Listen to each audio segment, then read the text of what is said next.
Let's do the damn thing. Oh, you know what time it is. It's time to take it to the Birdland. It's about to go down. Hope you all ready.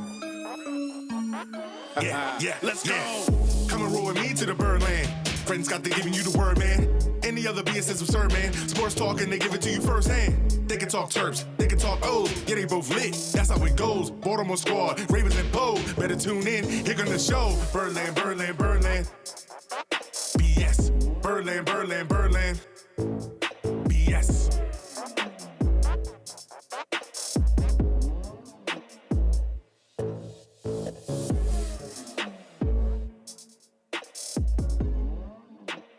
It's all about that BS, peeps. What's up, BSers? What's up, guys? Gals? Fred, Children? Scott, James, and Drew in the house tonight. Down a man. Down a man. No Down Ryan. a man. But we're gonna make this shit make go it forward work. anyway. And Either way. we got a new pilot in the pilot seat over there. We can't go to the camera change yet, but That's right. We got Drew. Bad idea right now. Drew in the there. producer chair tonight for the first time. who was our first out there? John Googs. John Googs? John Googs on YouTube. Usually seems Sorry, to be chiming in Stephanie during was- the Maryland segment usually. Stephanie Right. was 4 seconds off. Well, she had the comments so far of the day. She did. She said her daughter is on her did. scooter because she saw Lamar on his, which is pretty cool. If you didn't see that picture, just check it out above my head here. Lamar and Hollywood out on the town after the game on scooters. Kind of cool. Having fun. See his kids being kids. Remind you just how young they really are, exactly, right? exactly. But speaking of the Ravens, man, the Ravens handled business at Mile High and apparently hurt some feelings along the way as they were getting ready to leave the field. So we're going to talk a little bit about that. And like a little bitch. Yeah. I think the oxygen can't get to the brain. I think you're on to something there, That may James. be it. That may be it.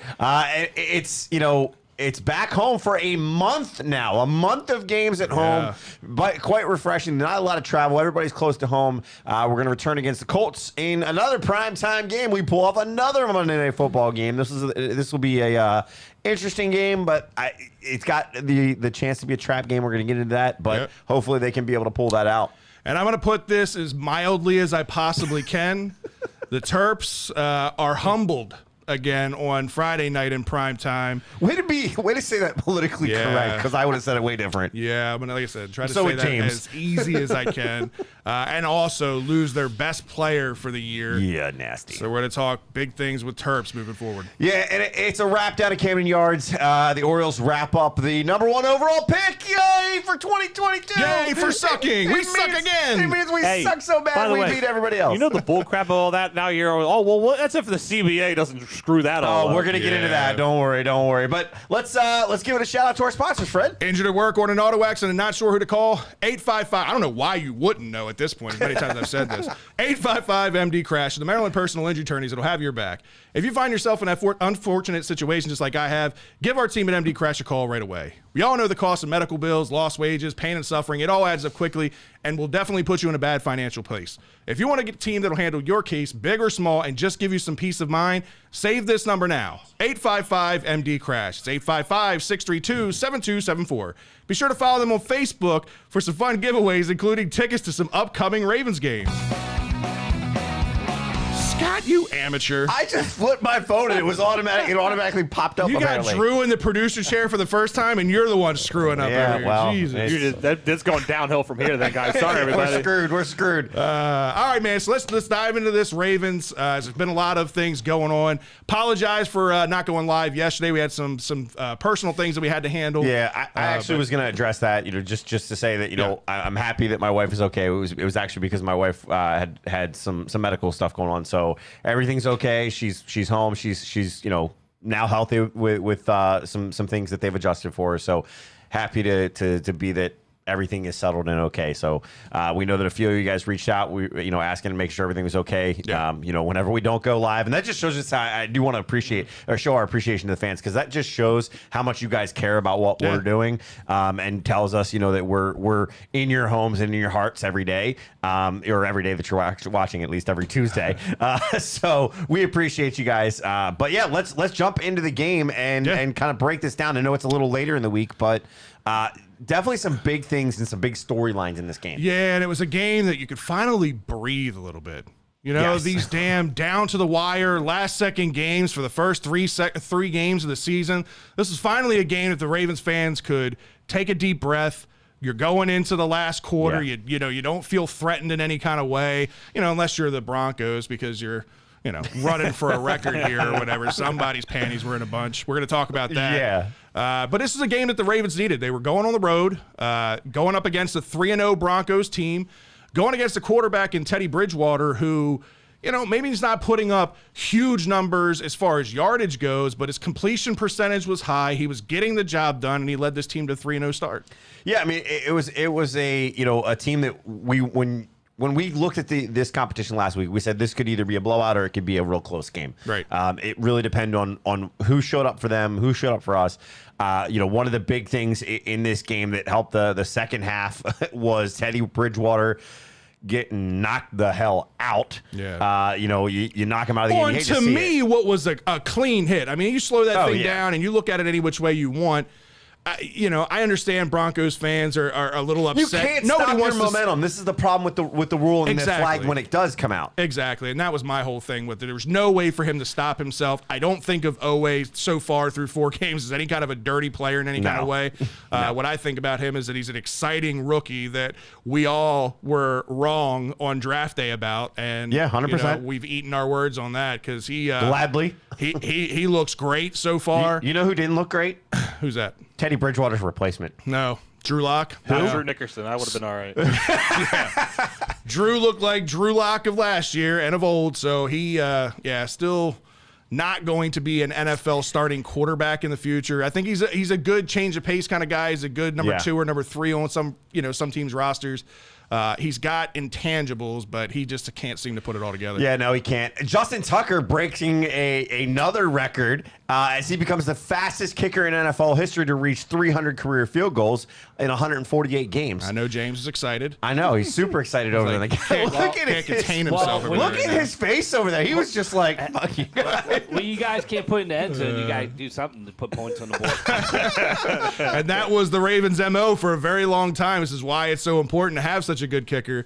But yeah, it's for him to do that in 148 games is just goes to speak of how good of a kicker he is. Like I said, if you could put any kicker in the Hall of Fame before his career is actually over, it's him. Yeah, 100%. exactly. And speaking of records, you brought it up. I think we have to jump into it, right?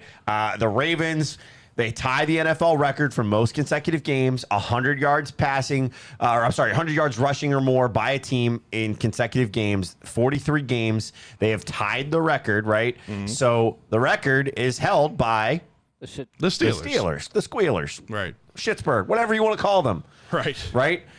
They do it on the last play, and here's where there's the whole quote controversy. I love it. Right? On the last play of the game, you're doing it. You could have taken a knee. There was 3 seconds left. They go for it, whatever it is.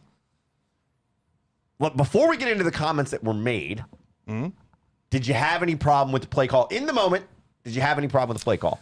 I can see both sides of it in the sense that I don't like any kind of unnecessary risk with Lamar being out there, right? So I understand that argument of not wanting to put Lamar at an unnecessary risk. So Huntley should have been out there. It's a record that that'd have been even more salt in the wound for him just to put a backup out there to get the record.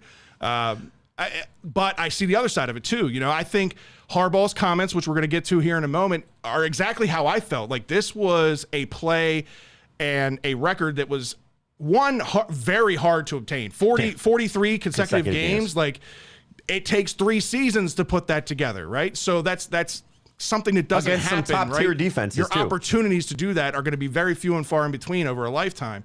So the Ravens, it meant something to the players. It meant something to the coaches to get it. And I have no problem with it. It's a 60-minute football game. Like you play whistle to whistle. This whole unwritten rule bullshit has always been BS to me from the beginning. I don't like it. And then the comments that Vic Fangio had after the game, well, listen for yourself. Yeah, I thought it was kind of bullshit, but I expected it from them. I've 37 years in pro ball. I've never seen anything like that. So, but it was to be expected, and we expected it. Why did you expect it from them? Because I just know how they operate. That's just their. mode of operation there. Player safety is secondary.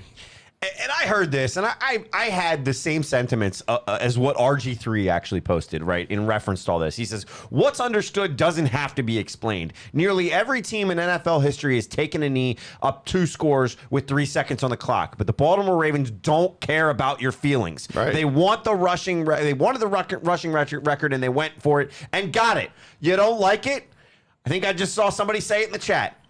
Stop them. That's exactly right, and that was my feeling on it too. And the whole thing is, you're talking out of both ends here, because prior to that, they're using 3 timeouts with less than 30 seconds to go in the game to try to score a meaningless touchdown. Well, and I think Harb sums it up really well in what he had to say. I mean, I thought we were on good terms. We had a nice chat before the game. Known each other for a long time, but I promise you, I'm not going to give that insult 1 second thought. That's what's meaningful. What's meaningful to us might not be meaningful to them. Their concerns are definitely not our concerns. And we didn't expect to get the ball back, But we decided that if we got the ball back, we were going to try to get the yards, and we got it back with 3 seconds left. So you're throwing the ball in the end zone with 10 seconds left. I don't know that there's a 16-point touchdown that's going to be possible right there. So, that didn't have anything to do with winning the game. So, like I said, what's meaningful to us might not be meaningful to them, and we're not going to concern ourselves with that. And he had some quotes that you could not have said that any better. You were talking about with the post game. This was actually the next day, right? That's where those come from. But the quotes post game, he also had some harsh comments and harsh words for it. He says that's 100% his call. It's a tough record to accomplish. I'm going to say it's even more important than winning the game. As a head coach, I think you do it for your players and coaches, and it's something they'll remember and have for the rest of their lives. And I thought that was really interesting. And I was actually watching. I'm going to talk about this pre-show. Yeah. I was watching the Pat McAfee show today, right? And one of the things that one of the people they had on was Chuck Pagano, right? Pat McAfee, Chuck Pagano, they know each other really well. Yeah. And Pagano said there's situations, where he went for a record because he knew about it. I think he talked about Reggie White. Right. Reggie White was in a record, and what did they do? They went out at the end of the game and threw 2 bubble screens to him just to get him the record. He had to go explain to the other coach when they shook hands and be like, look, here's why I did that, just so you know. And the other coach was like, I was wondering why you fucking did that. Right.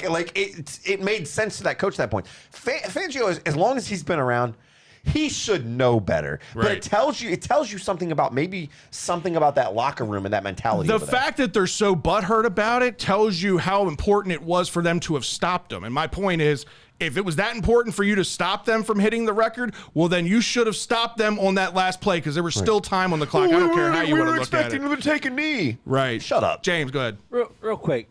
Fangio is a fucking clown. All right, you had a 3-0 record that barely beat anybody. Second of all, if you knew they were going to do this, just fucking run the ball out. Stop trying to score. Right. And you That's control what them I was saying. not getting that. Exactly. Just run the ball out, and the game's over. And then you worry about player safety. You're throwing the ball for a touchdown that you're down by 16. A player can get hurt right then and there, too. So shut the fuck up about your player safety. Yeah. It pissed me off.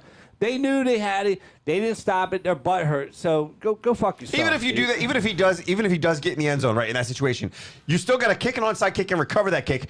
There's 2 more situations with player safety. Right. And even if you get it, then you're trying to throw it to the end zone again. Shut up, dude. And I didn't get a chance to dive into it too much, but I saw somebody put a tweet out earlier today where Fangio had Drew Lock throw like a Hail Mary down the end of the field, complete pass to Tim Patrick. I think it was last year or the year before. That was essentially, again, a no reason play type of thing. They were just trying to run clock out, and they end up throwing a Hail Mary down the field that completed the Tim Patrick. So he's talking out of both sides of his ass. He does the exact same thing. Whatever. But it is what it is. Listen, this game, though, does not happen, and we do not get this win, and it's not as easy as if the defense doesn't play as good as they did in this game. This is their best game of the season, because I know a lot of us have been worried about the defensive play late, especially in the secondary and the yardage and everything that we're giving up. But this defense came together, 5 sacks as a team, And rookie Oweh, man, continues to pop. This kid is going to be something special. Another sack. I mean, he was putting pressure on Teddy, right? Yeah. That's where the hit comes in that knocks Teddy out. I think it just goes to show you what this kid can do. And here's the thing. I mean, he only walked away from this game with 1 sack, but he was in on multiple pressures. There were a couple of opportunities that he would have had sacks easily on, but they were holding, and they were not calling anything. Almost had a second chasing lockdown, and just barely got the ball away. So, again, this kid is still just kind of scratching the surface with what his potential is going to be.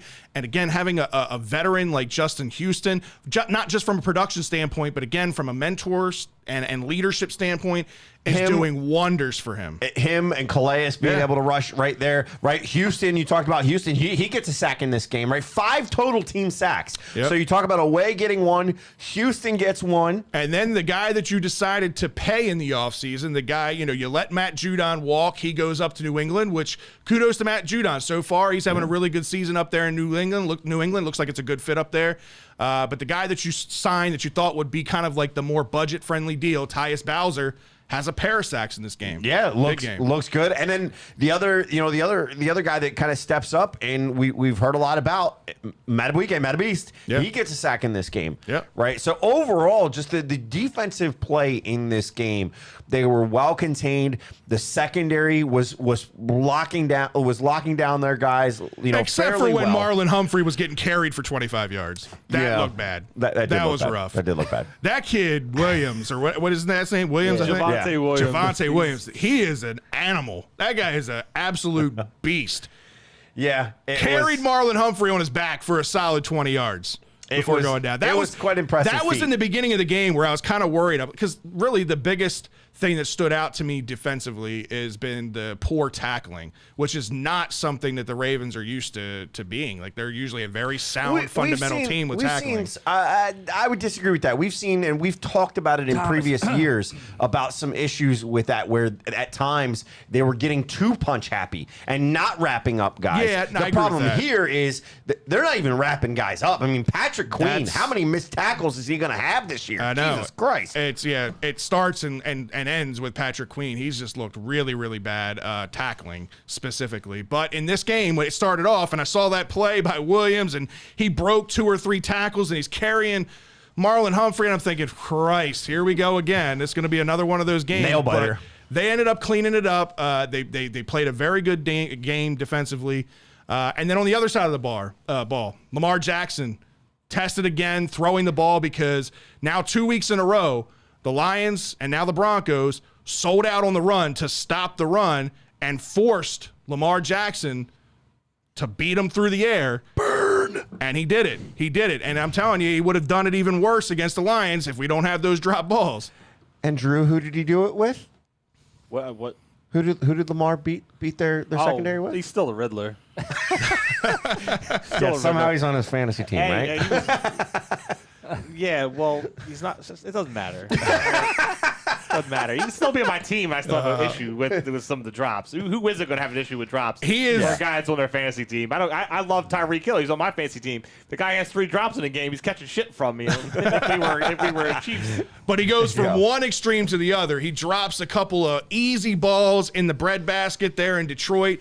You can obviously tell how serious he took it because there were shots of him on Marlon Humphrey's Instagram, him and Lamar sitting on the plane watching film together after that Lions game.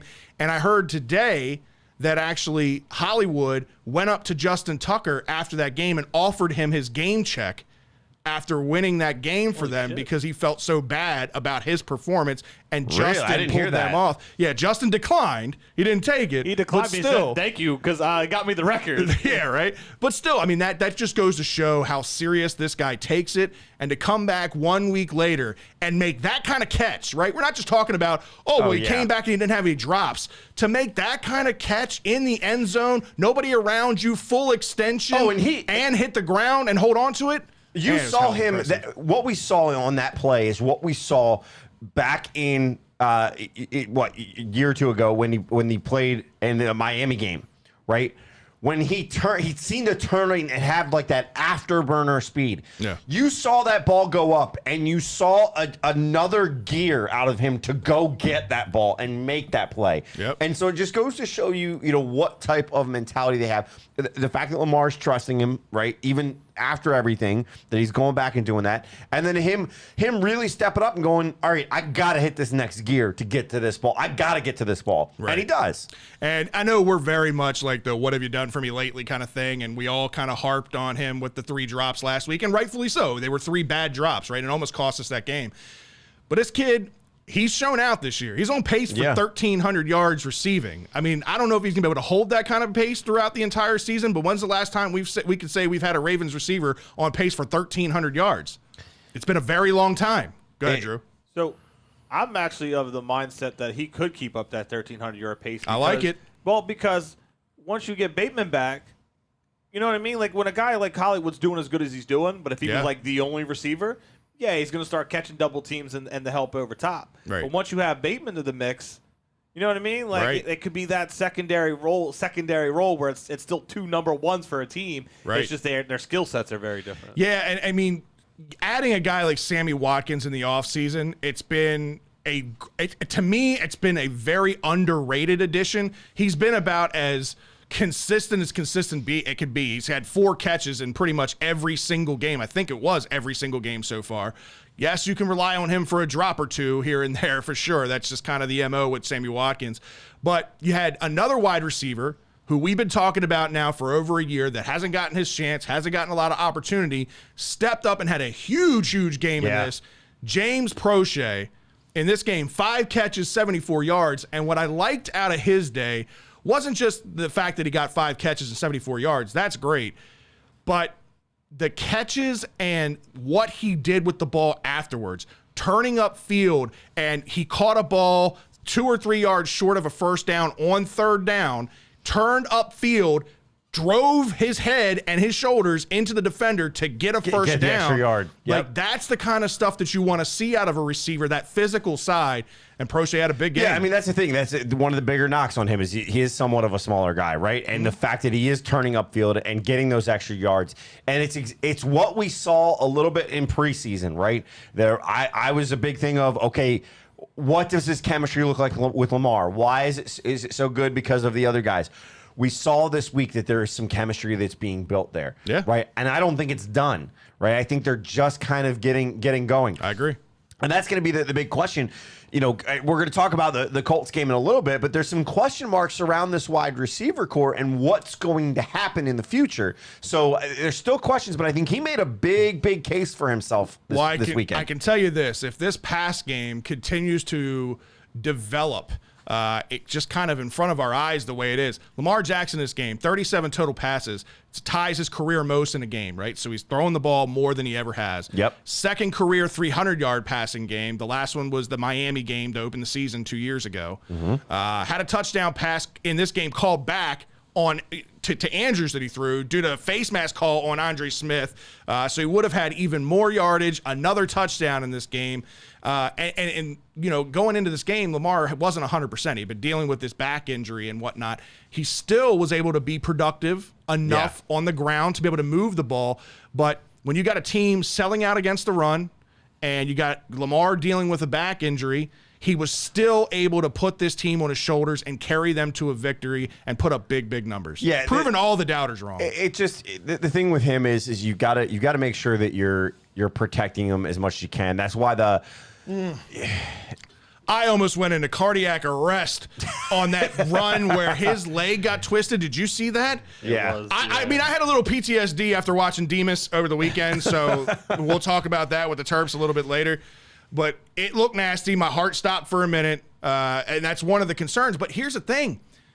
Lamar took harder hits in this game throwing from the pocket than I've ever seen him take when he's when he runs the football. So all these people that, he's going to break down from running and taking all these hits. He takes harder hits and more abusive hits standing in the pocket. Yeah, and that's the thing. And they talked about it too. Is the hits that he did take in this game. Harbaugh was asked about it.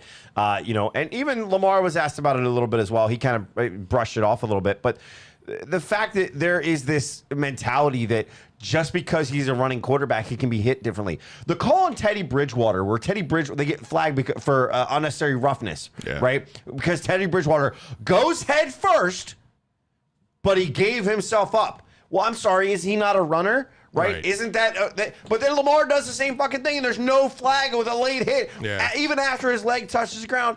I get it. People have this mentality, but come on, there should not be these different calls. No. There shouldn't be, period. Yep, I 100% agree with you. But just to kind of talk a little bit about the kind of pace that Lamar's on right now, on pace for over 4,500 passing yards, and just shy of 1,200 rushing yards. Let me put that in perspective. That's 5,700 plus yards total combined. Mahomes, the most he's ever had in a season combined, 5,300 and some. Yeah. So, again, I know there's one more game, so you're factoring that in there. But still, combined total, he is on pace to have more than Mahomes has ever had in a season in his career. And you're talking about, we're talking about the passing, right? And people want to give all the passing crap. First of all, he is in the top tier when it comes to passing in the league, right? But at the same time, let's look at just the AFC North, right? Mm-hmm. Let's look at some of the passers that we know are out there. We know Big Ben's a passer. Mm-hmm. We know that Joe Burrow's a passer. We know that Baker is a fairly effective passer, can run at times, right? Debatable.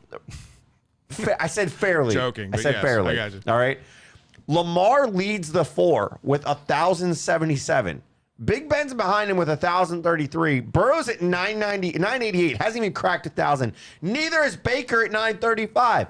Shut the fuck up about this narrative that he can't pass. It needs to stop at this point. Yeah, I'm tired of hearing about it. I'm tired that we have to even talk about it, but it's just the fact that the stats don't lie. Again, Lamar is...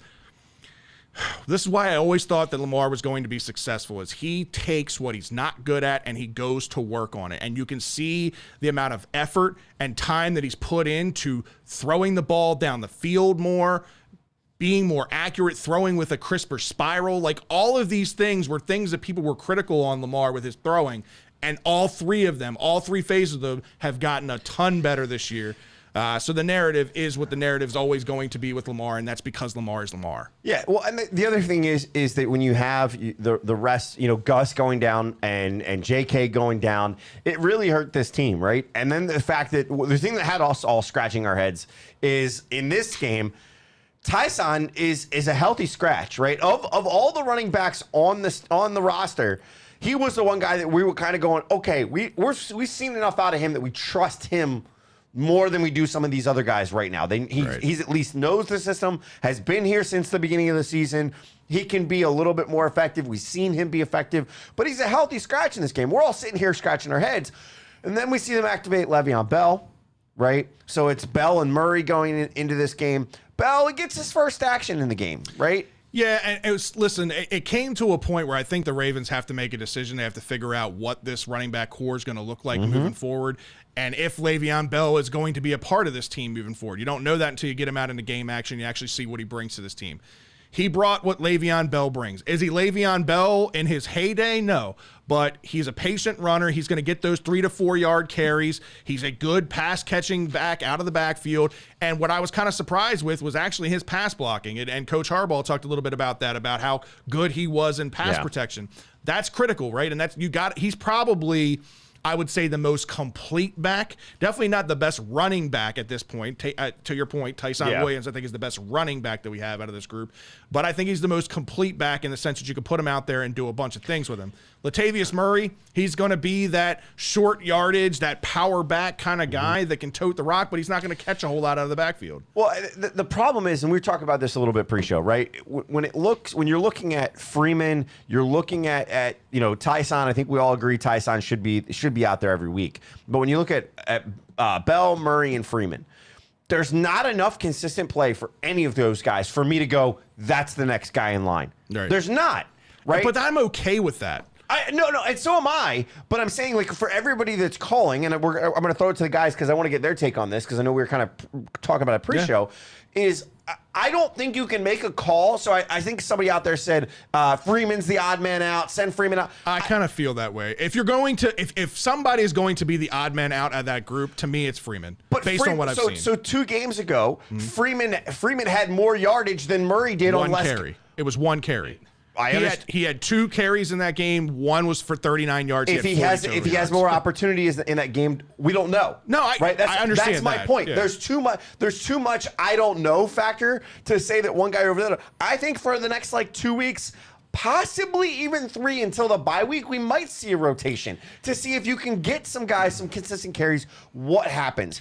Does Le'Veon Bell go back down to the practice squad, which I think you guys were saying today he did. Does he go back down, get a little bit more work? They say, hey, we want you a little bit more in game shape. And then does he come up and blow out of the water? He was also throwing bows with Javonte, whatever.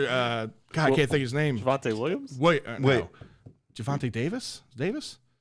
I don't know. Whatever. The boxing guy from Baltimore. I can't think of his name. Yeah. Javonte. I'm thinking football players and you're Can't think going his last name right now. I saw the video. Let's go. Drew, what do you think about the running back situation?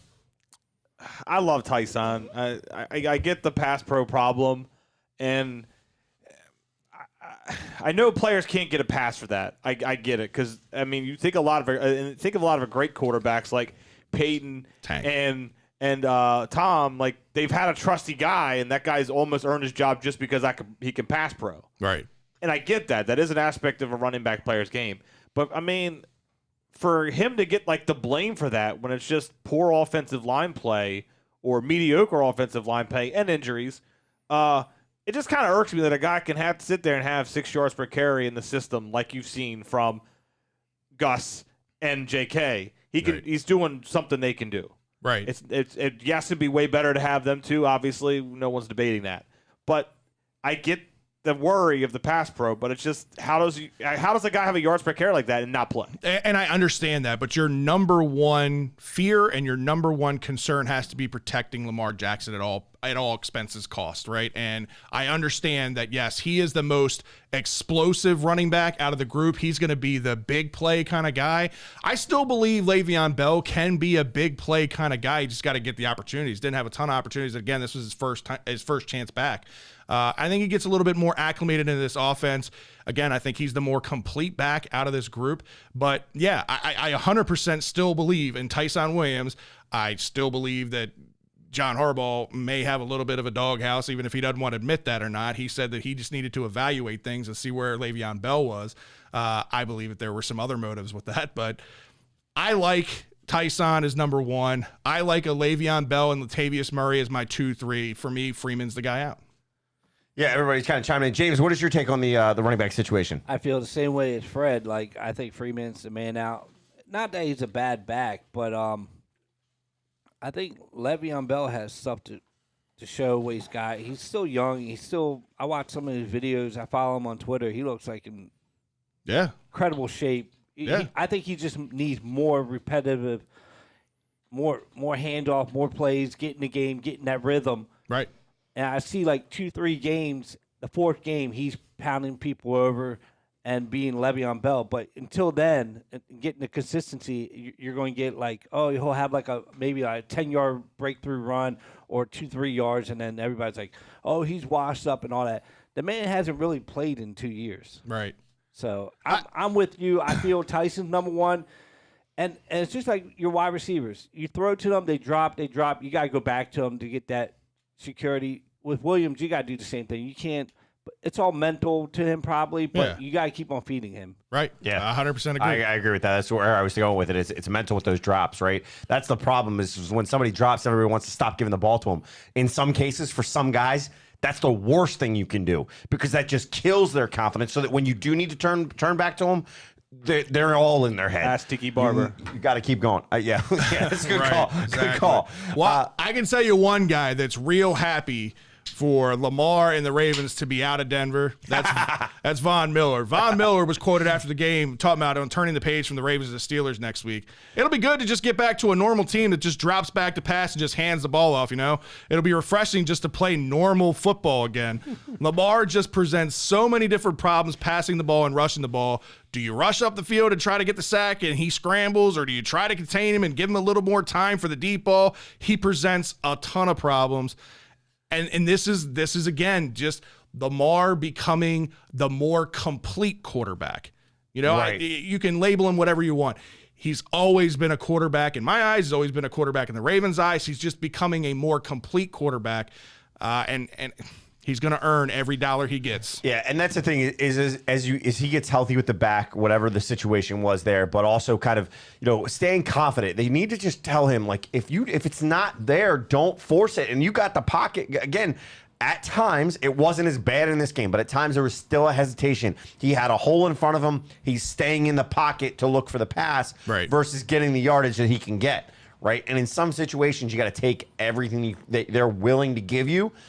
Just take it. I'm okay with it. I don't give a shit about him proving. He's shown me enough with his arm to know I trust that if it came down to it, I trust Lamar. I don't necessarily fully trust our receivers at this point. No, I get that, but to be that true dual threat and that guy that every defense fears, like what Von Miller just says, when you continue to perfect the passing side of things, we know how lethal he is with his feet. But when he continues to improve in that passing area, what our defense is going to do. But I think that's what I'm saying is I think we've reached that point this year, I agree. early in the year to say like, he's shown you so much with the passing game through we talked about a balanced attack, right? What is it we want?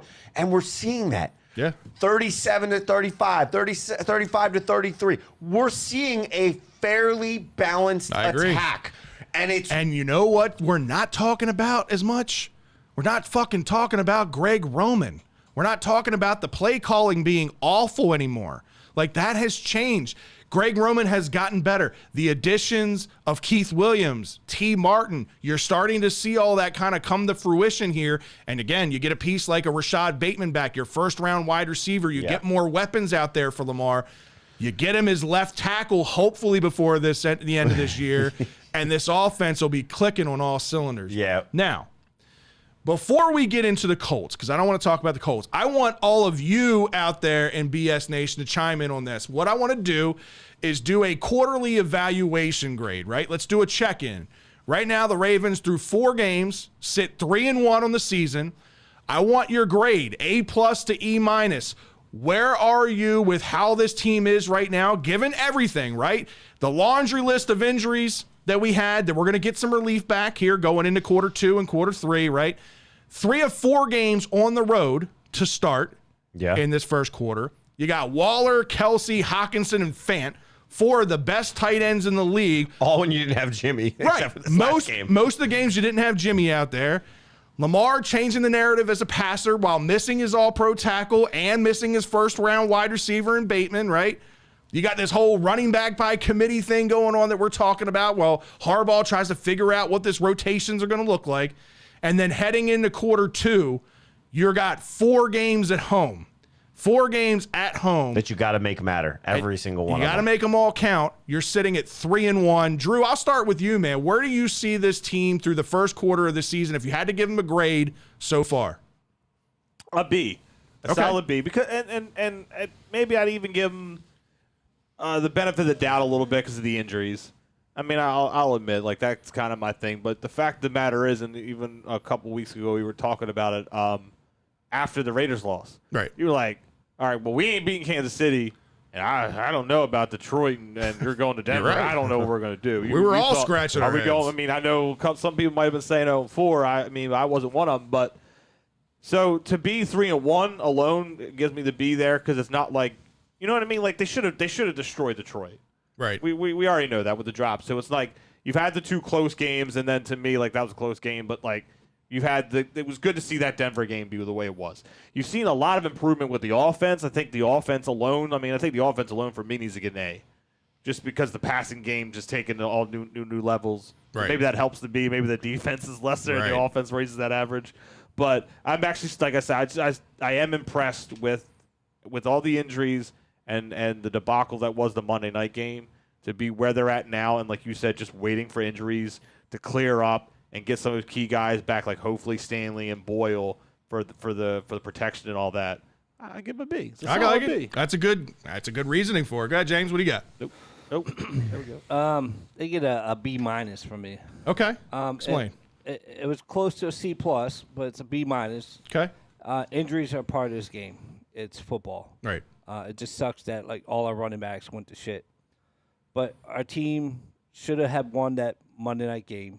But I figured, like I said, I took the Raiders because they look better now, and their first game at home with fans. That's what said. If the Raiders game was at home, I probably would have took the Ravens. Mm-hmm. But like I said, I'm a realistic. But they should have blown Detroit out. We had a lot of drops, so that's what dropped some of the thing off. They're playing good football, and like I said, we'll talk about it. The Indy coming up, but right now it's a solid B-. It can go up from now. That's fair. We have like 9 games to go, right? That's fair. I like it. I like it. If we'd have made a trade for Justin Tucker, would have gotten a B+ or an A- out of it. No. All right, Scott. He's creating a letter for that one. Yeah, right. What do you got, Scott? Scott? Taking it wrong. These guys are taking it wrong about. I love Tucker. I'm just saying. I'm just messing with you. These people don't get it. I'm just messing with you. What do you got, Scott? Look, I mean, you look at one point, was it last week or the week before? We had 15 guys injured. Mm-hmm. 15 on injured or COVID list. Yep. To be 3-1 after the way things kind of started with that Raiders game, we thought it was going to be a debacle with Crosby, this guy that not many people knew about, just destroying our line and getting to Lamar all day long. It was a worry. Given all the things they have, and yes, I agree, injuries are a part of it. They've been dealt more injuries so far that early in the season than any other team. Right. And they're still 3-1. I give that a B+ because there's so much more potential. There's some guys that I expected a little more out of. Patrick Queen being one of them, right? On the offensive line, I don't know what's going on with Ben Cleveland. He's been so up and down. I don't think that's helping the offensive line. He's going to continue to get better as the year goes on. And he will. But Villanueva at the start of the year, right, having struggles. It's just there's so many things that if we could just nail that. I've been impressed that they've been able to be 3-1 with all the problems they've had. But I think there's room for improvement, which is why I wouldn't quite put it in an A. I put it a B+, maybe like an 80, 86, 87%. I think people are throwing percents out there, right? So I throw it there because it's like a B+, but I'm leaning towards a B+, given that they've overcome all these other things. And that's kind of the way I looked at this whole thing. Was the injuries we knew going into the year were the injuries. They're two starting running backs. We had a ton of them, right? To go on the road 3 out of 4 games, to go against the elite tight ends that they went against in those first 4 games, and to find ways to win through adversity, right? Through all that crap. Lamar stepping up to the plate and putting the team on his back and showing that he can come from behind. He can win games with late comeback drives. He can do all the things that everybody said he can't do, right? All of those things, I want to be like A-. But the only reason I'm going to back down to a B on this is because I've been pretty disappointed with the defense as a whole. The amount of yardage that they're giving up, the poor tackling is an issue. And if this team truly wants to go deep into a playoff run, that defense is going to have to play better football than they're playing right now. So again, through 1 quarter of the season, offensively, considering everything that they've gone through, I want to give them that A-. But because the way the defense is played, I'm sitting at a B right now. I'm dropping it all the way down to a B there I'm because of that. I'm surprised. I mean, right now they're in the bottom. Bottom fourth. But given that Marcus was out, you didn't have Jimmy for half those games. I get it. Tavon with the injury at one point, but tackling is a fundamental of football. And it's been a problem. Any disagreement out of me. Obviously, Patrick Queen has stuck out like a sore thumb, but it hasn't just been him. It's been this team. And it needs to get cleaned up. So that's my goal for quarter 2, quarter 3, moving forward, is for this defense to get that. So Nick chimed in and said Fred is right. The D is the issue. The only thing I would say, right, is that going into this season and in previous seasons, what have we talked about? We need Justin said you guys are grading with the new curve.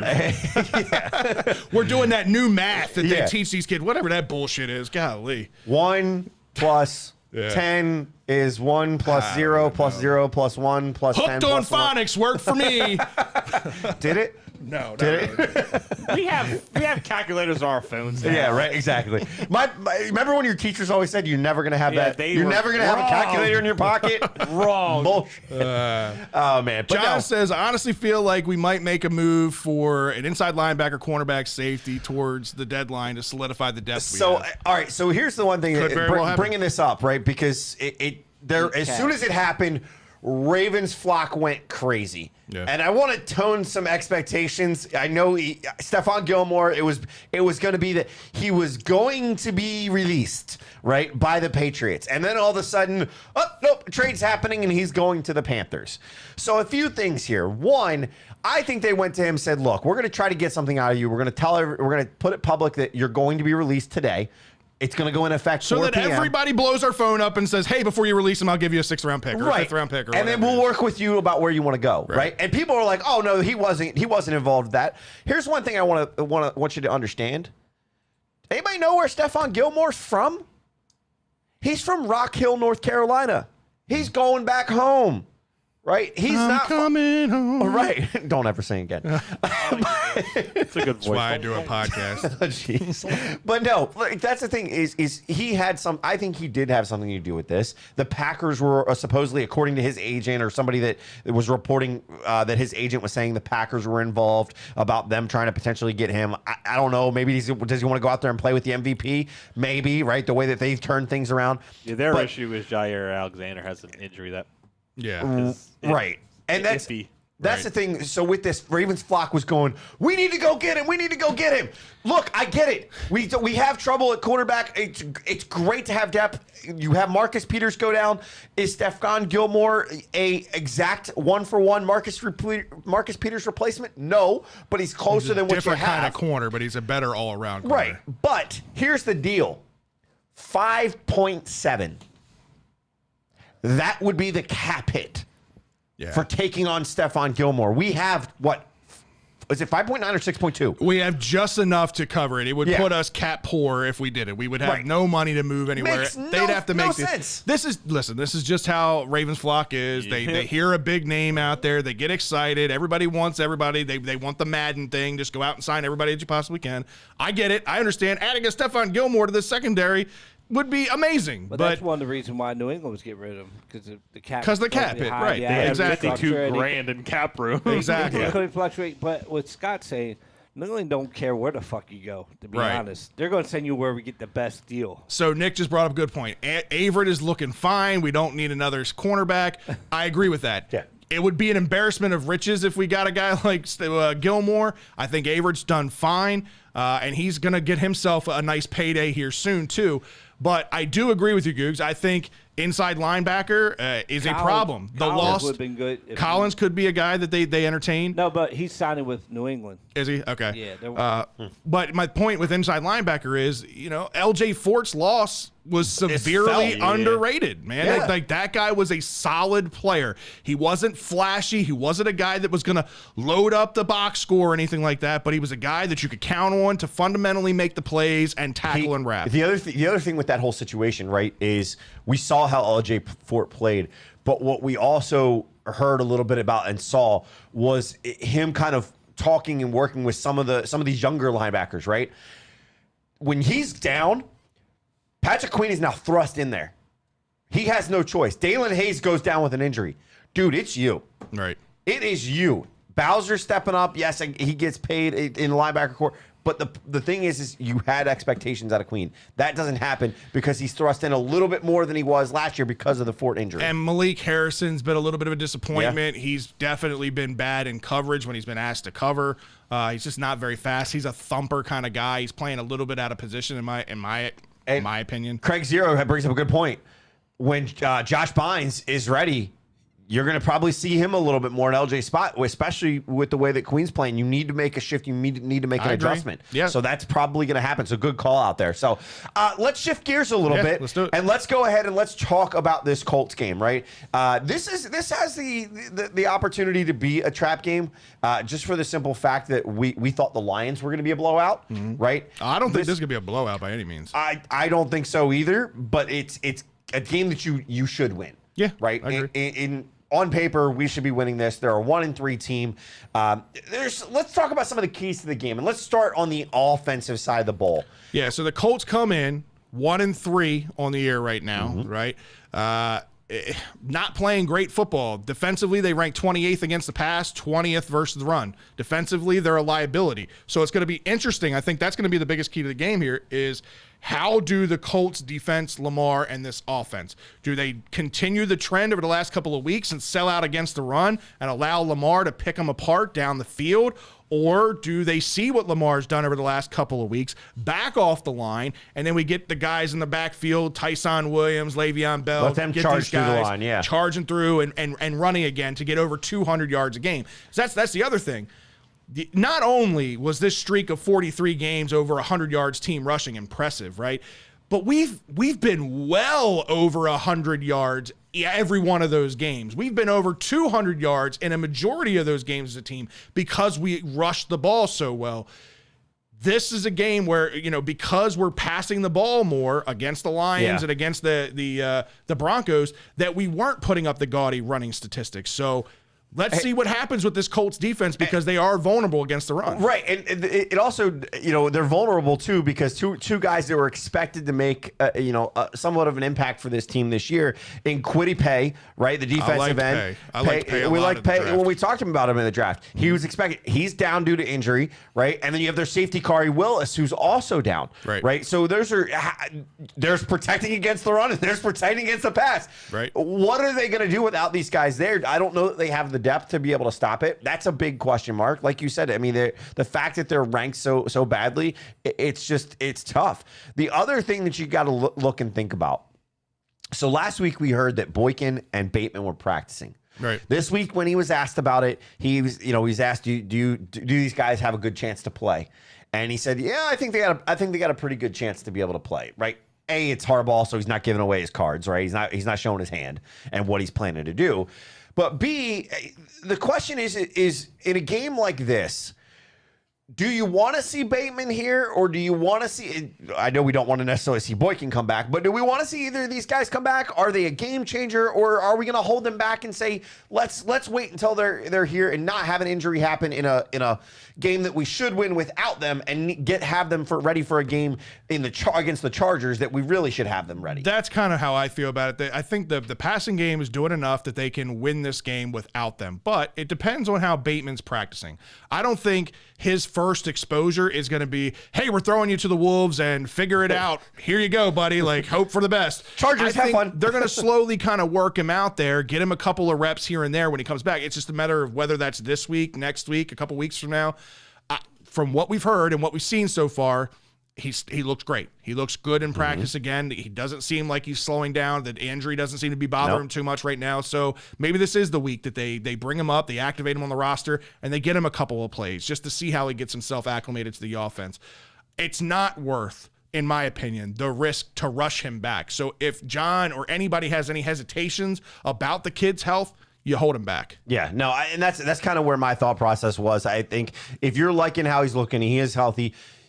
A few reps, right? It's not going to be a lot. It's going to be a few targets, maybe 2, 3. You're only putting him out there for a maximum of 10 snaps type situation. I'm not putting him out there for any more than that to avoid it. So that's where I think it needs to go. I think the thing with him is you, to your point, it could fuck with his confidence. This could be a confidence.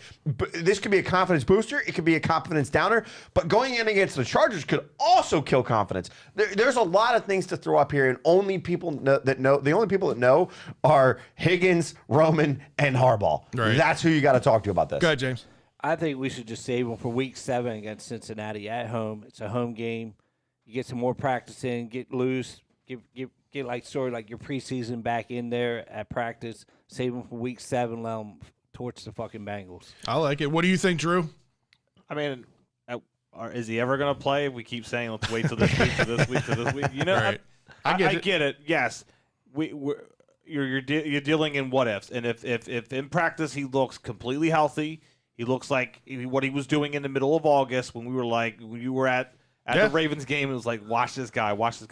I mean, at some point, no. I mean, yeah, you're not going to feed him to the wolves per se, but at the same time, you can't sit there and say, "Well, we're just going to wait till week 12 to play you." No, but like I said, I think when is long enough if he's ready? If he's completely ready this week, to me, I 100% agree with you. This week. I 100% agree with you. My thing is, my thing is, you just like swimming, right? You got to learn to swim. You got to put your swimmies on. You got to get your feet wet. You got to do all that first before you jump in the deep end. I think the Ravens just need to take it slow. If he is ready to go this week, get him a few reps. Don't go out there and expect him to play a full game, 30 reps in a game or anything like that. Whatever. Just get him a few reps. Get him worked in. Get his confidence up. Get his confidence in his ability to come out of his breaks at full speed. All of that stuff without asking him to do it 20, 25 times in a game.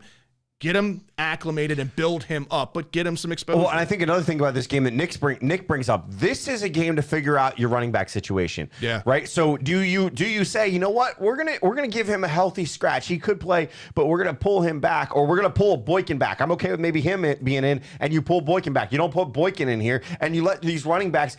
I don't care. Carry 4 running backs for this game.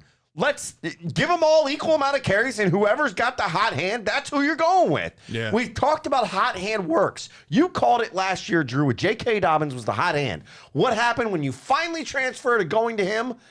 You start seeing his game just explode off the field.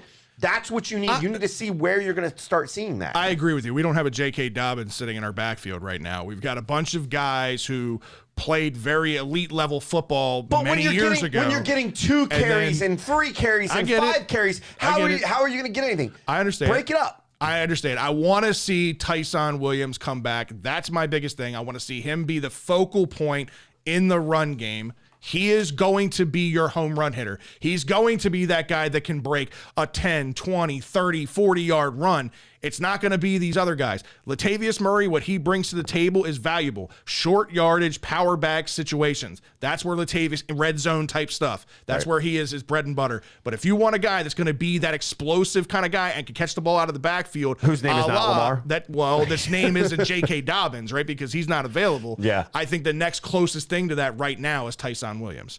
So it'd be good to see them there. The thing with that, though, and the thing that's going to make that running game better is going to be this offensive line, right? And right now we got a lot of question marks. We saw Villanueva move from the right side to the left side, and you saw his game improve immensely moving to the left side.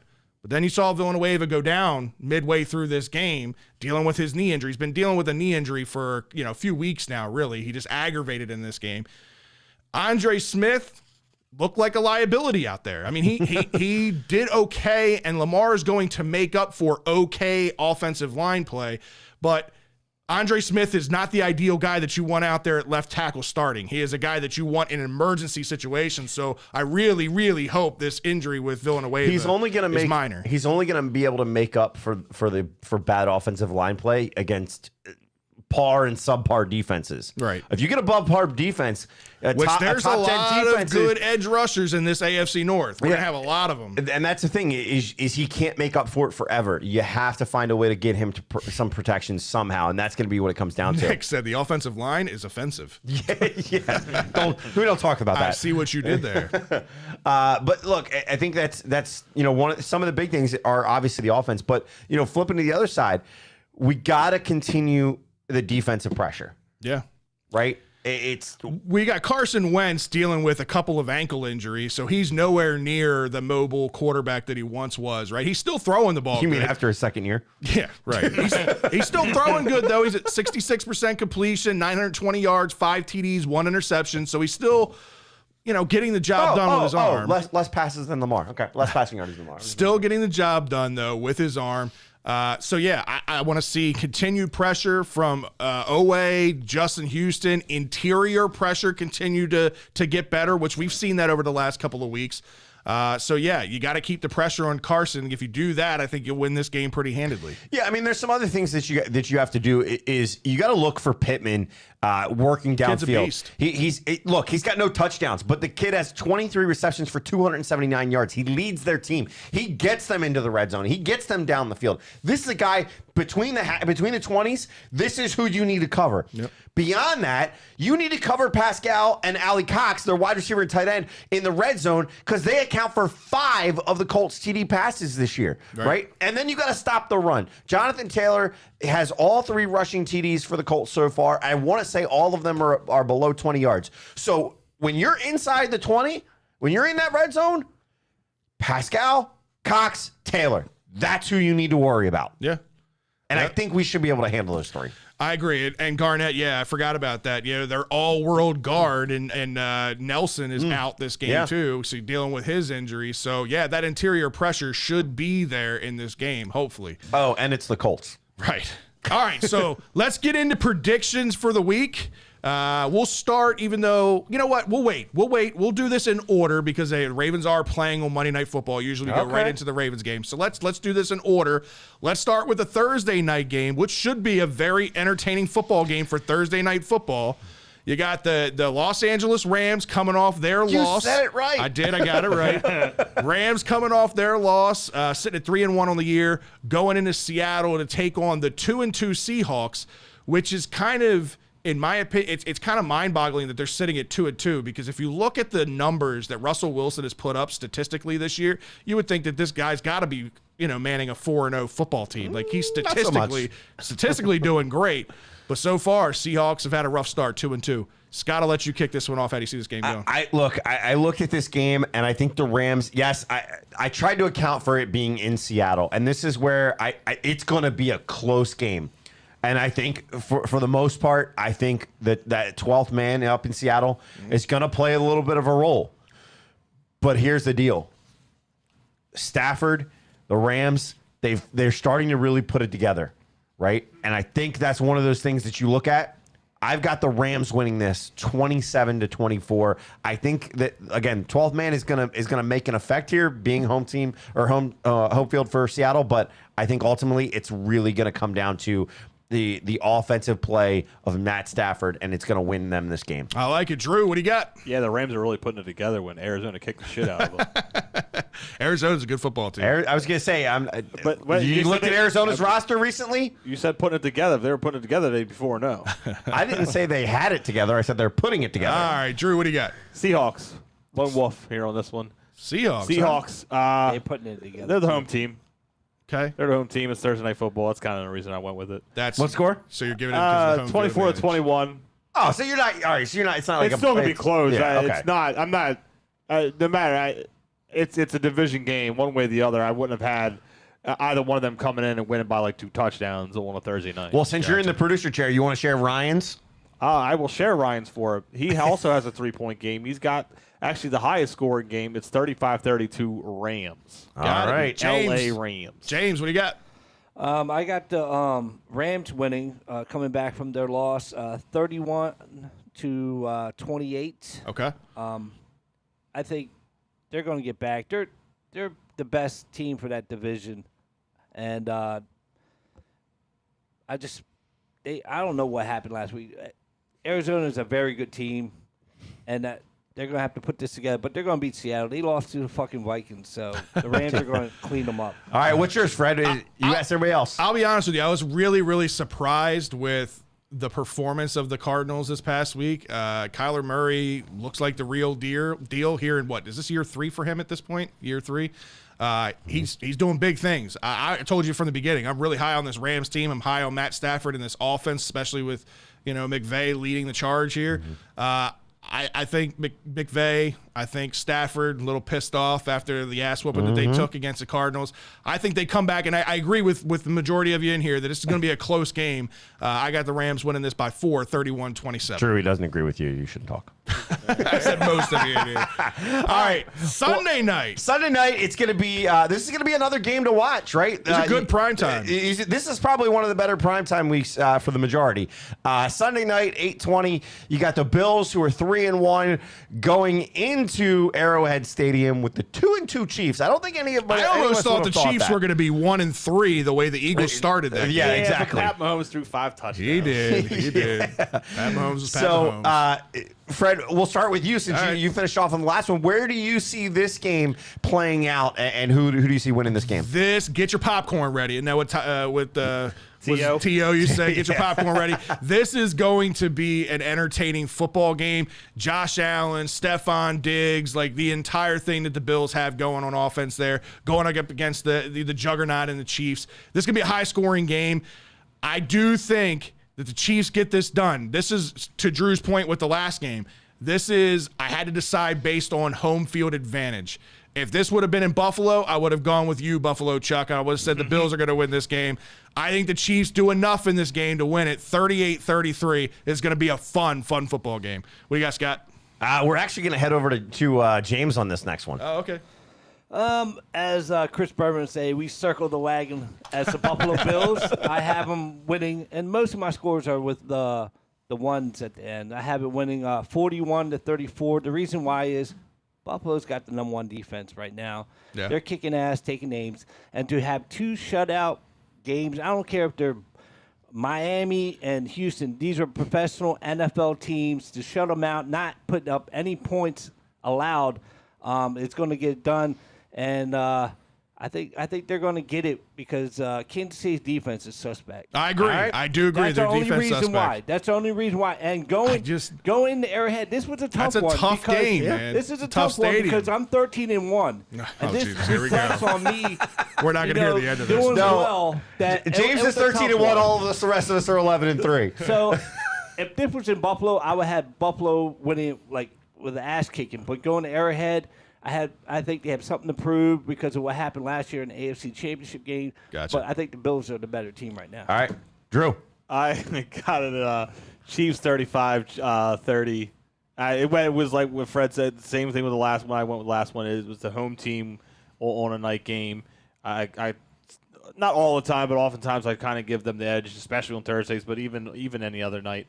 But I even though I give it a kind of high score, I really could see this being one of those games where it's like 14-10 too at the same time. You could see like that you said, Buccaneers game. Well, like he said, I remember I had picked them for 49 points. Right. I didn't say it was going to rain. Yeah. It's Missouri. It's you know what I mean? Like it could be a rainy night and it'd be just the same. So I could see as like he said, the Bills defense is no matter what the competition is that they're facing, the Bills defense is like trending upwards and going in that right direction. Yeah. And yeah, Kansas City's leaves a lot to be desired on defense, but they also have a game every now and then where like they are really good. Right. Yeah. I think, look, here's the deal. Ryan picked the Bills in this game. 32-27 is where he's got it. So split right now. James and Ryan on the Bills, you and Drew on the Chiefs. So I guess I'm the tiebreaker. Well, to me, the tiebreaker goes to the team that's got the best defense, and it's going to be the Bills. I think this is going to be, you talked about lower scoring games. I think it is going to be lower than any of you have. Mm-hmm. All of you guys have the winner over 30 points. I think the Bills are going to win this 24-17. I think Wait a second. So not only do you have the Bills winning this, but you think the Bills defense is going to hold the Chiefs offense to 17 points in their home stadium? When was the last time they scored that low in Kansas City? When's the last time that you thought on a Sunday night game that you would see the Patriots and the Bucks go and nobody scored 20? Yeah. I don't know what the weather is, but it is in Kansas City. It was crappy Just weather. really quick with that game. I think we all just didn't think about the entire thing with that. That was Bill Belichick and Tom Brady. These two guys know each other inside and out. They probably knew what color underwear they were wearing that day. Like, they know each other inside and out. There's no way that game was going to be a blowout, especially in bad weather like that. But go ahead. Well, but again, the Bills defense, I think, yes, I do think they can hold it. I think there's some things with the offense. The Eagles let the Chiefs back into that game last week. Yeah. Right? That's what happened. The Eagles got tired of being Tyreek able Hill happened. Right, but I don't. There's who's not to say that doesn't happen again. Right. So I do think there's something there. Look, could it be a higher scoring game? Yes, but I just went the opposite of you guys in saying that I think it would be a lower scoring. Don't put you guys. Well, I'm saying lower scoring game. You still have it as a high scoring game too. You people. All right, you producers. So you 3 of you are on the Bills, 2 of us are on the Chiefs. We'll see what happens there. Right. Let's go to Monday night. We're talking Ravens. The game that matters. We're talking Baltimore and Baltimore. We got the Colts coming back to town at the bank to take on the Ravens. Colts come in 1-3. Ravens sitting at 3-1. James, you haven't started off, so I'm gonna let you start this one off. How's this game end up? I have this being a good Monday night game for the Ravens. I'm hoping that we can put some more offensive points on the board. It's been looking good. I think the Colts are also suspect. Their offensive is not what we all thought it would be because Wentz is not the answer there. I have them winning 41-23 in a good Monday night game. All right. So I'm liking it. I like it. Drew, what do you got? So I got it Ravens 34-24.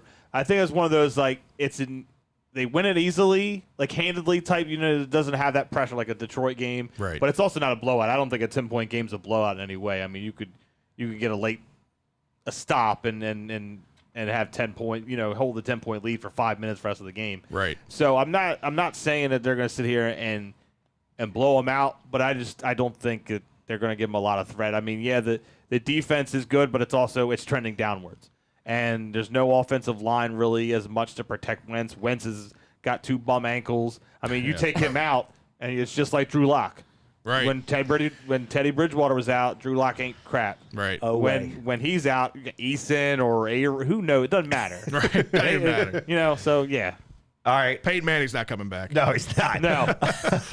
No, for me, I think the Ravens are going to win this handedly. I think I saw somebody in the chat room just say they're going to Craig Zero saying they're going to 24-3. they're going to blow them out. I think somebody else saying they're going to break the record. I'll take 24-3 so we can have no pressure whatsoever. Yeah, somebody else said the Ravens 29-20. We break the record easily. I think I agree. The record is getting broken in this game. I got the Ravens win this 30-17, and I'm going to go a step further here in making my prediction. Dun, dun, dun. We're going to start a habit 2 games in a row. We're going to knock out another quarterback in this game. Oh, Jesus. You're so violent, Scott. No, you're going to have – look. You're going to have Carson Wentz running for his life on 2 bad ankles, right? With a defense that if everybody's there and healthy – talk dirty to me. They're going to destroy him. They're going to give it to him. I like it. In my Scotch voice, right. I would not have my son playing football. Flags only. Flags only. 2-hand touch. All right, Ryan's got this game. Ravens as well. 28-20, probably in the lowest scoring game, I think, of all of us right now.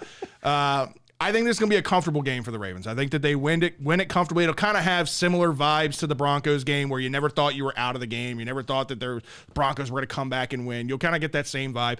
Googs, I 100% agree with you. Stole my thunder on it. I think the Ravens not only beat this record, but they blow it out. I think they get over 200 yards rushing in this game because I do think that the Colts will learn from the last 2 games, the last 2 game footage, that Lamar can beat them with his arm, and they end up pulling back on some of that, interior pressure and interior front.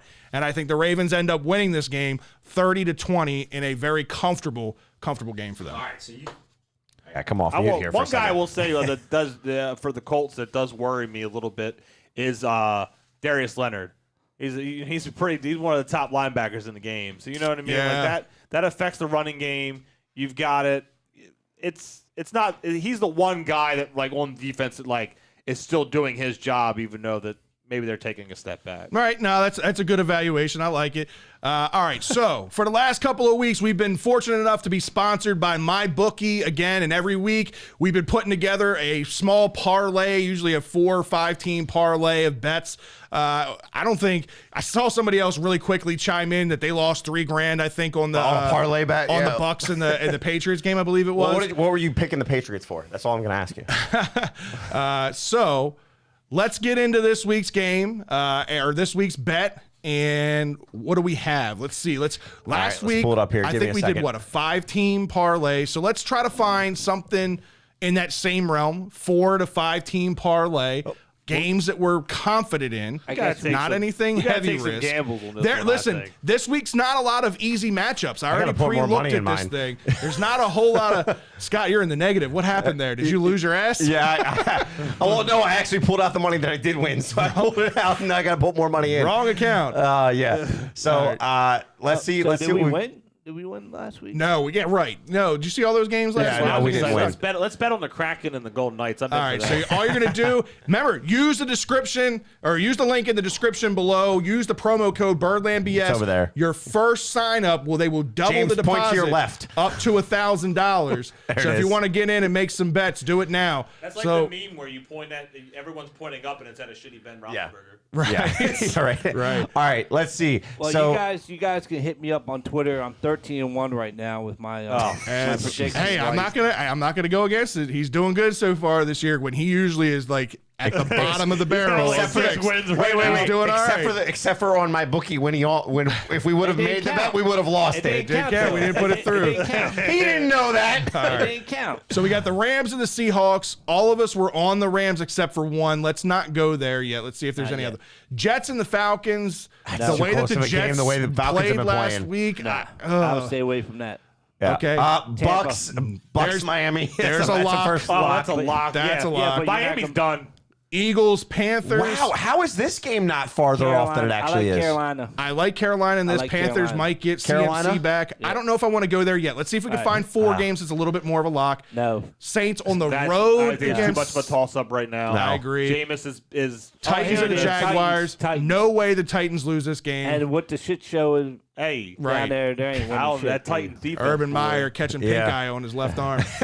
Lions and Vikings. Vikings. I love the Vikings in this game. That's There's an a easy three-team one. parlay here. All right. Broncos, Steelers. Don't like that matchup. Packers, Bengals. That's actually a much more enticing matchup than I would think, but I like the Packers in it right now. New England. New England is the easy win there. Yeah, it's too easy. That's yeah. 4. So there we're at 14 parlay right now. Bears, Raiders. Don't like that game. Oh, I Really? like the Raiders. I like the Raiders in I that like game. the Raiders. I like the They're Raiders at hands home. down in that game. They're Yeah, at he's a home, bum. And they already said Fields is playing.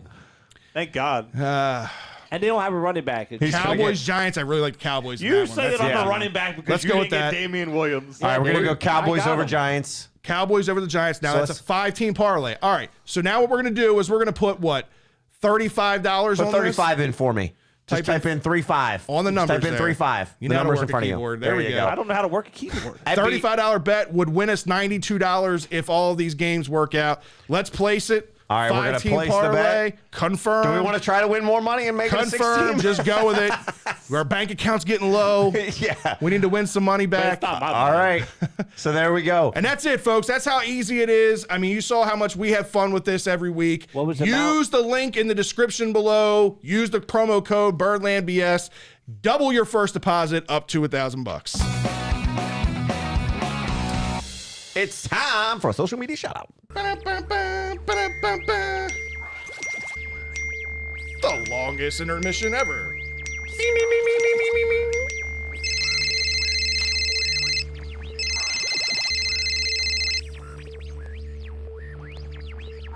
All right, Drew, it is time for a social media shout out. Who has been in the chat room? Who's chatting it up, man? We're chatting it up a lot tonight. John Googs with the first one. I think we already said it, Yeah. but John Googs with the first Googs. comment. Sorry, Mrs. and Mrs. Summers. So Chuck and Steph. the Summers are in there. Steven Severs, Travis Whitfield, David Missler, Rick Minnick, Abdi Hassan, Craig Zero, William Sable, Dominic Henson, Flock Nation, Justin Marshall, Okay. Jacob Paul, not the Jake Paul. Terrence H. Nick Short, chiming in with a lot of AB stuff a little bit here and there. Of course. Adib Mahmood with some nice D, insight. guys, Uh, got a lot of info. he does have a lot of good insights. Yeah. Sherry Reed chiming in as always. Garnet Sherry. West, Antonio Taylor, Abdi Hassan. I said that twice. Brandon Hawk, Kamal Porter, and Joe Carlozo. You mentioned Garnett West. Garnett West is going to be in Baltimore here come soon, so make Yeah. sure you hit us up. Like I said, beer's on me, man. I'd like to meet up with you for sure. Craig said, Fred, how long before Boyle is back? They're saying weeks. They're really not rushing him back, and they're not being clear on when he's getting back. I wouldn't expect to see him for at least another 2 weeks. Do we wait at a minimum? I was just say, do we wait until after the bye week? right? You got 3 games, then you get a bye week. I think that's the smart way to think go so. about it. I mean, he's one guy. I feel the opposite with Bateman. I think that's a guy that all the time in the world is helpful because, you want him on the field, and we would be better with him on the field, but it's not like a complete disaster without him. Whereas if he comes back and he only plays a game or two, then and you don't have him for the stretch or the playoffs, that's the disaster. I agree. What's up, Red, White, and Dew? Appreciate you chiming in, man. Time for some shell and tell.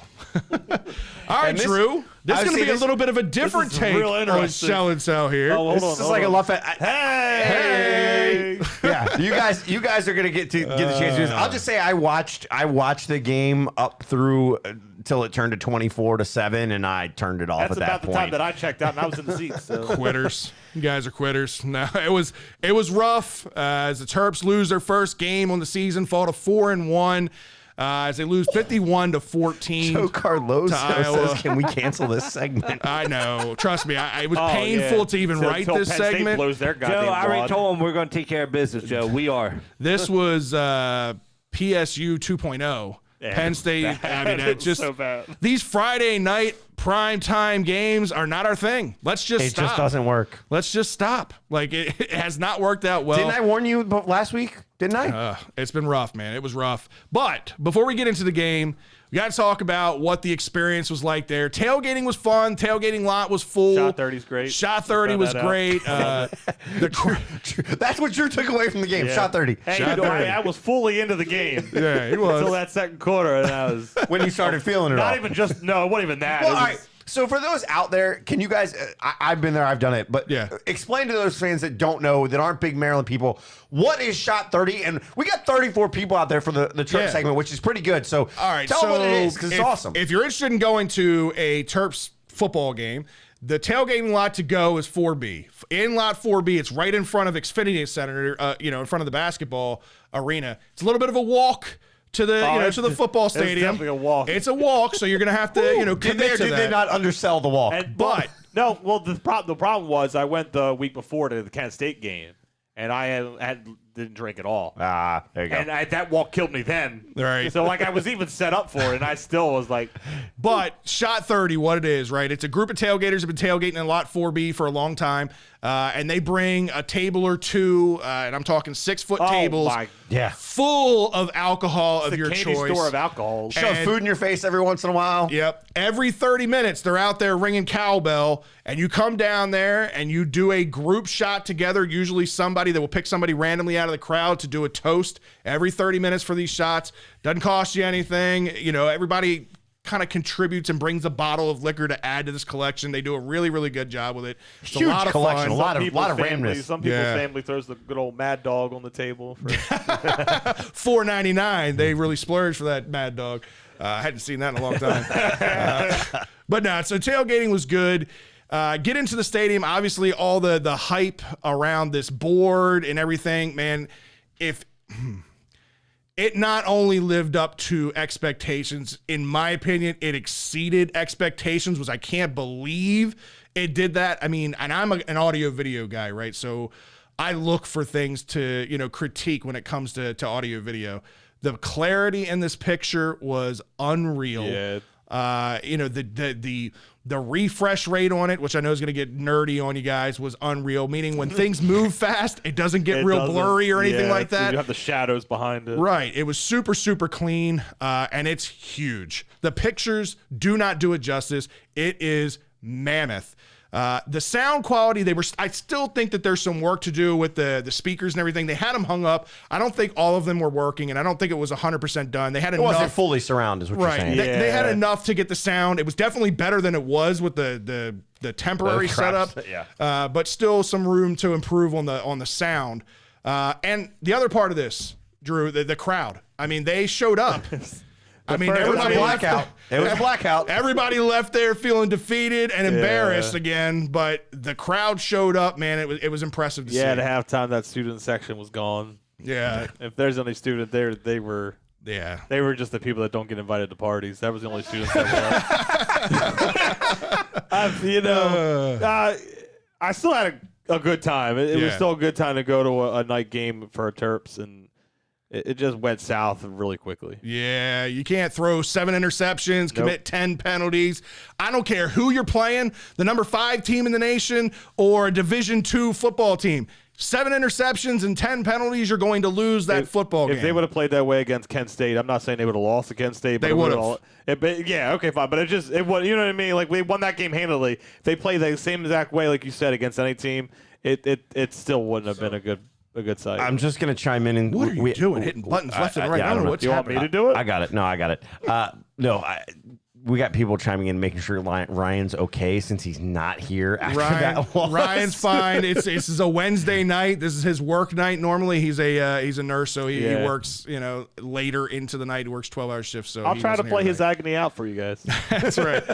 He's still getting over it, though. As we all were. It took a day or two for us, I think, to even make a social media post. Then 2 days later is when radio silence out of YouTube, which is amazing. Finally, I was like, all right, I took some time to digest this because, listen, the game didn't start off terribly. I mean, they ended up coming out of the first quarter ahead somehow, even though they weren't playing great. They were leading 7-3. Well, that was the last time the Terps showed any kind of hope in this game because right after that, they're losing 10-7. And on a kick return, Dante Demas goes down with one of the more gruesome knee injuries that I've ever seen. And I mean, Ryan and I. Hey, Fred, move your head just to the right, just a little bit. Yeah. There you go. That's what it looked like. For you fans that don't know what it looked like. I apologize. That was not me that put that photo in there. That was this guy here to my left. Scott, it was gruesome to see it in full speed in person like that. Ryan and I looked at each other and said, "Oh, yep, he's done for the year." We knew it. I was up in the lines and getting another drink, and it was you could hear the silence out, and you know what I mean, out there. You could hear the silence. I didn't really know what happened, and then by the time I got back, it was already. The fall off was already occurring, and you told me about Demas. I'm like, well, that's why. And then so not only does he go down with this injury, but in the process, he fumbles the football because he just lost every LCL and PCL and ACL. No one told him the ball. And then obviously Iowa's got the ball back in very short field. They go down there, score another touchdown. And I think that's all she wrote for the Terps at that point because Talia in this game had already kind of looked like he was forcing the issue, throwing balls, trying to force him in the windows. Decisions. You know what I mean? Yeah. I mean, if you would have calmed down, it could have been the world. Right. I mean, 4 of his 5 interceptions that he threw in this game were in the first half alone. So it wasn't like he was chucking balls late and trying to come back or anything, and he threw bad passes. This started early in the game for him. Just kind of choked under the pressure and tried to force things to happen, which we hadn't seen. He thrown 1 interception this entire season. Then, it was all, you know what I mean? It really wasn't that bad of a pass. It was right into someone's hands. Yeah, right, exactly. And in this game, I mean, it was bad pass after bad pass. I don't know where the accuracy went because we talked about it. If he gets some of these receivers to catch some of these drops that they had, he's over 80% completion on the year. And that was the thing too. The drive they had in the first quarter where it was like they marched a little bit. He's halfway. They're at the halfway point, right? And he overthrows a wide open receiver. It was like that was the telling sign of what was to come, right? Because it was like the definition of that second quarter, right? Exactly. And then beyond Talia, because it doesn't all fall on Talia's shoulder. It really doesn't. It was just a very undisciplined game by the entire team. Again, like I mentioned, 10 penalties in this game, continuing to shoot themselves in the foot. I mean, killing any potential drive opportunities that they had early in this game.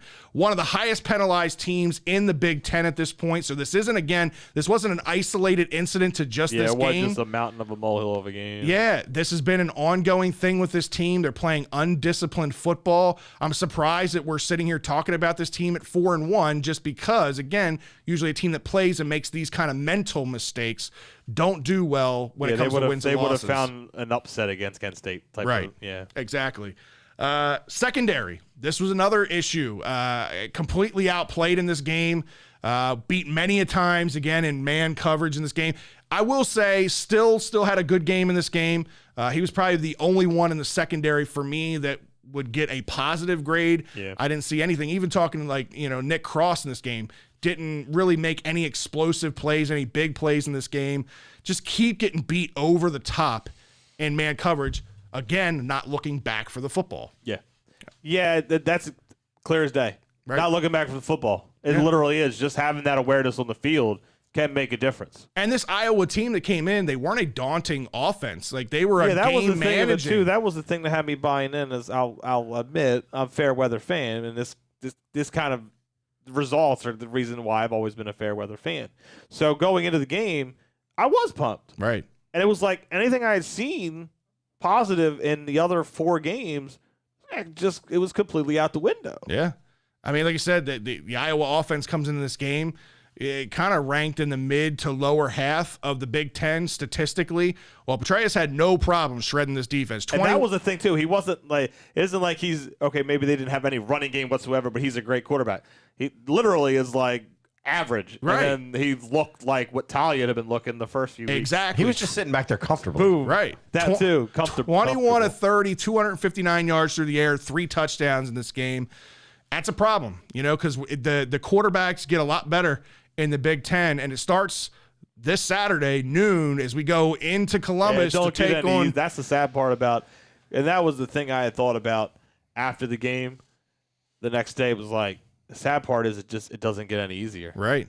We're going into Ohio State to take on the number 7 team in the country. If your next game was Rutgers, which, I mean, they've been looking better lately, but if it's, if you had another one of those cupcake games or a team that you would expect to be more evenly matched, or you would, all right, well, that was a bad game. Clearly, you're facing the number 5 team in the nation. Get some confidence and then play some more of these big dogs, but nope, you just got the big dogs coming. Right. Well, Ohio State's one of those big dogs. Yeah. Sitting at 4-1 on the season right now. Early on in the year, their quarterback, freshman C.J. Stroud, I wasn't super impressed with. But again, he was a freshman, 5-star recruit quarterback coming in. Need to get his feet wet. He's gotten better and better each week. Just absolutely destroyed Rutgers this past week, throwing for over 300 yards and 5 touchdowns. So this kid's figuring out. This is going to be a real daunting challenge for the Terps, one that I don't see the Terps winning. But here's the thing. There's a couple of things that I'm going to look for in this game. Do you play clean football? Can you play disciplined football? You're going to have to. You can't have You any have to. mistakes whatsoever. I don't even care about the win or loss in this game, right? Because my big goal for this team has always just been get to a bowl. Getting to a bowl means 2 more wins. They've got 4. They mean 2 more wins. They can find that outside of Ohio State in 2 more wins. My goal in this game is play disciplined. Don't shoot yourself in the foot. Don't smart. cause unnecessary, penalties. Yeah. And can Talia bounce back from adversity? Can he bounce back from adversity without his biggest weapon? Right. That is the kicker. It's not just can he bounce back. It's can he if he had Demas, I would be saying, yeah, I think he's got a shot at being. Without Demas, can he truly bounce back? Can anybody else step up and fill the shoes of what Demas was doing? Well, the thing that we talked about at ends going into this season was the Terps have a stacked wide receiver core. And yeah, it sucks to lose the best of the best in Dante Demas. It sucks for the kid, too. Not just selfishly as a fan. It sucks for the kid. This is a kid that was projected to be a 2nd-round pick. Mel Kiper, prior to this game, had just put out his wide receiver rankings, and he was in the top 10 for his wide receiver rankings coming into this year's draft. That's 2nd round. Yeah, that's Like second-round pick, 100%. So, all the well wishes to Dante Demas, man. Hope for a speedy recovery and hope you bounce back from it. He was seen getting carried off the field on the cart saying, I'm coming back. I mean, not as much, buddy. We'll see what he means by that. I damn sure didn't think he meant coming back that game. Does that mean he's coming back this year? Does that mean he's coming back for another year because of the against COVID Ohio thing? State. I don't know what you guys are talking about. Yeah, I don't know. But this wide receiver core, it's deep, right? And there's a lot of guys that we haven't seen get a lot of play time. Can Jayshon Jones step up and be the playmaker that he once was his freshman year? He's going to get more run with the team. He's going to get more receptions. Can a vet like Brian Cobbs step up and be more productive? There's a lot of guys in this offense, and especially in this wide receiver core, that can make up the void. And to Goog's point, John Goog's in the chat says this is on national TV. This is a nationally televised game with Fox, right, at noon. This is a game that a lot of people are going to be watching, right, especially considering what they did against Ohio State previously, right. So there are a lot of chances for this team. I just don't know. I don't know that they can. If I'm being honest with you, I think this is a guarantee. I think know that you said you kind of think this. It's guaranteed loss in my. I'm writing it down as guaranteed loss. Yeah, I mean, the line in this game is 21, negative 21 to Ohio State. Like, Ohio State's going to win this If you football lost game. this by 21, I'd be surprised. The only way Ohio State doesn't win this football game is if we play a perfect football game and Ohio State shoots themselves in the foot, right? Yeah. So that's, again, those are the silver linings. Can Talia bounce back? Can they play a clean football game? And what does this secondary look like against some of the best wide receivers? You got Chris Oweh, you got Garrett Wilson, two of the best wide receivers in the country in this game. It's going to be a real test for this secondary. So those are the three things that I'm going to be looking at in this game. Drew, Scott and I had already kind of said it. We don't think the Terps have it in them to win it. What do you see? I guess I'll refer back to my fair weather fans. No, just He doesn't give a shit. no. I mean, I still want to see them do great. Like, it's the local team.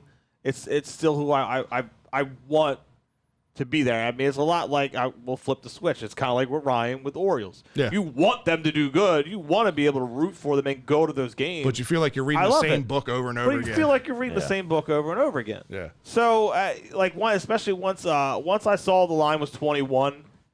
Yeah, I have no confidence whatsoever. And it'd be a different story where, like, if they lost to Iowa, but it was a 10-point loss, that showed some kind of fight. You didn't show any fight whatsoever. You didn't show any fight back to the adversity. Like, if you show that adversity in the second quarter against Ohio State, it's over. Right. Because they're better than you athletically. Like, you thought you were better than Iowa athletically. Well, they're way better than you athletically. Right. So, like, the line being 21, I don't have high hopes. It sucks. All right, Scott, it's time for a Liquor Stop Brew of the Week. And what did Jerry and the crew hook us up with this week? So this week, this floating can. This floating can, yeah. We'll have to go over to Drew to give you the actual look at the can because there's a lot of green in this one. This is from DC Brow. You can take it right up there. Go ahead. It's actually pretty good. I will say, like, it was being an okay on IPAs, definitely out on most double IPAs. I kind of liked it. It is very strong hoppy. This is DC Brow. It's their Imperial. It's a double IPA, as Drew said. It's 8% ABV. This one, it's very, very hoppy. If you are not an IPA fan, it's going to hit you like a ton of bricks. It is very strong. What is your initial taste? It does have kind of the citrusy kind of undertone to it. Not like a Blue Moon, because obviously it's an IPA. It's a different kind of beer, but it does have those citrus undertones to it. Double India Pale Ale. What was the alcohol content on it? 8%. I can't find it. 8%. Okay. Yeah. So apparently that 8% is hitting me pretty strong. I'm stumbling over. That's all, folks. The other thing, they still have the Line and Kugel Summer Shandy up there. A case of 24 16-ounce cans. I need you to make it up there for me. It's ridiculous. $15.67. Crazy deal there. The other thing I just did want to point out, because they've got it up there, they're one of the few in the area that actually have it. Yeah. So we've all had the Natty Light strawberry lemonade beer, right? That they put out during the summer. Beer, yeah. Hey, that's damn good. It's good. It's good beer. Just like Bud Light's a beer. But anyway, this stuff they made a special edition. It's floating too. Is it? Oh wow, it is floating. Yeah, it's the yellow. The yellow. But this is their strawberry lemonade vodka. You had a taste of this before the show. It's pretty good. If you've ever had Pink Whitney from New Amsterdam, I think it's actually better. Yeah, very similar. $12.99 a bottle too, so not a bad deal. So head up to Liquor Stop, 1510 Conowingo Road. Tell them Birdland BS sent you. Get your 10% off. All right, fellas, it's time for some Bros, Bows, and O's, and this might be the first of a last Bros, Bows, and O's segment for at least a little while. A little while. Yeah. As the Orioles wrap up their season, wrap up a stranglehold on the number 1 overall pick in 2023. Fingers crossed. Hey-o! I swear to God, if they screw us on the CBA, I'm done. I'm done. Well, I was going to save that for later, but let's get to it, right? Because the we lose. The Diamondbacks win their game on Sunday. On a walk-off. On a walk-off, which as of right now puts the Orioles in position for that first pick. Now, here's the thing that Drew was alluding to. There is a CBA discussion that's going on in preparation for next year. We could see a CBA adjustment this offseason. Because we could also see a lockout. We could see a lockout. There's a lot of people surrounding baseball that are saying that some players, not all, some players don't like the situations, these constant rebuild situations, or these completely fall off the table. You're not competitive for several years on end, and then you rack up all these picks, and they're saying what that does is it creates a competitive imbalance on a inconsistent basis. I don't know that I agree with that, because money does the same fucking thing. Right, yeah. So you can take that and then you're also going to put in the cap that's going to limit what the Yankees in Boston and LA can fucking do every year. Right. Like we were talking pregame, and I know we're going to talk about it later. The fact that LA's in the fucking wild card game, fucking awesome. Good. I love it. I hope they fucking lose. Yeah, we're going to get into that later. But no, it's one of those things that it really sucks. So I did want to get your guys' take on us getting this first overall pick in the 2022 draft. Good, Drew. After having a shitty year like this, you better goddamn well get that first overall pick. And the sad part is it took to hit a goddamn walk-off for you to get that damn thing. You almost didn't get it. So you almost didn't get it. Yeah, when I hear about the tanking crap, fine. I'm not going to give them the benefit of the doubt at this point, no. But like you said, you talk about the imbalance of crap. Well, it's also you when you got these teams that throw out billions of dollars and the guy doesn't pan out. Oh well, we got the huge TV rights and the huge this because we've got that huge fan base for all these years. You know what I mean? That's just as much of an imbalance. So to me, like I get it. I'm more thinking there's going to be a lockout. Yeah. I've kind of always thought it, and that's because when you have talks of when you got MLB themselves coming out, the baseballs are too juiced. Don't worry, guys, we're changing it. All right, well, guys are using sticky stuff too much. All right, don't worry, we're changing it. Yeah, like you're pitting the players against each other because let's just say that's like two sides of the coin. Batters and pitchers, right then and there, you're already not separated. to mention the mound moving back, right, and what that could potentially do. You already got an issue with baseball in popularity, and then they keep shooting themselves in the foot every way by announcing changes they're making instead of just like quietly doing it even, and no one would even notice. Yeah. Right. So the thing, like, it's funny, we're talking about the CBA. One of the things in the CBA that we mentioned was, the mound potentially moving back. Well, we went to the game. You and I went to the game on Thursday. Yep. It was the last home game for the Orioles, the final home game of the season against the Red Sox. First of all, I'm going to say it was really annoying. We got some beer, and there was like no beer in the building. Yeah. They had basically cut off all ordering prior to the final week of that season. Exactly. And the fact that it's a home game, it's against Boston, they're in the hunt, their crowd, it was a decent crowd. I was surprised. Yeah. Right? We laughed at my son before we left because he's like, I think there's going to be a lot of people because it's the last game. We're going, yeah, I don't think so, bud. And it wound up being a decent amount of people. Yeah. Did you mute yourself? Yeah, no, I knocked out. I wish I had the childhood naivety still. Yeah, right, exactly. But no, in this game, the final season, Tyler Nevin, he gets to make his debut, goes 1 for 2 with a walk and 2 RBIs on a double. They think they called it a single with a one base error. A moonshot of a home run in Toronto, man. This kid. Third decker. Yeesh. That made me go 6 to midnight. Yeesh. Some good power for sure, right? But in the game that you and I went to, they win 6-2. It didn't start well. Right. Kike Hernandez hit a shot that went 7 rows behind us, like directly behind us. And it was first pitch. And it was like, oh, shit, here's the start of this game. I said to you, like, early on in that game, in the first inning, I'm like, I don't know if Alex Wells is going to make it out of this game. Like, he looked rough. And then, man, like a freaking light switch, turned things around, got through 6 innings of good baseball in this game. It really settled down. Looked really good. It's promising for him for the future. Mountcastle with a 3-run shot in this game out into the bullpen, which was nice. And then the one thing that I was kind of alluding to with the CBA, I don't think I have ever seen so many wild pitches in a game out of both teams as I did in that game. Depends on what you classify as wild pitch and how much you put on the catcher, because let's just say...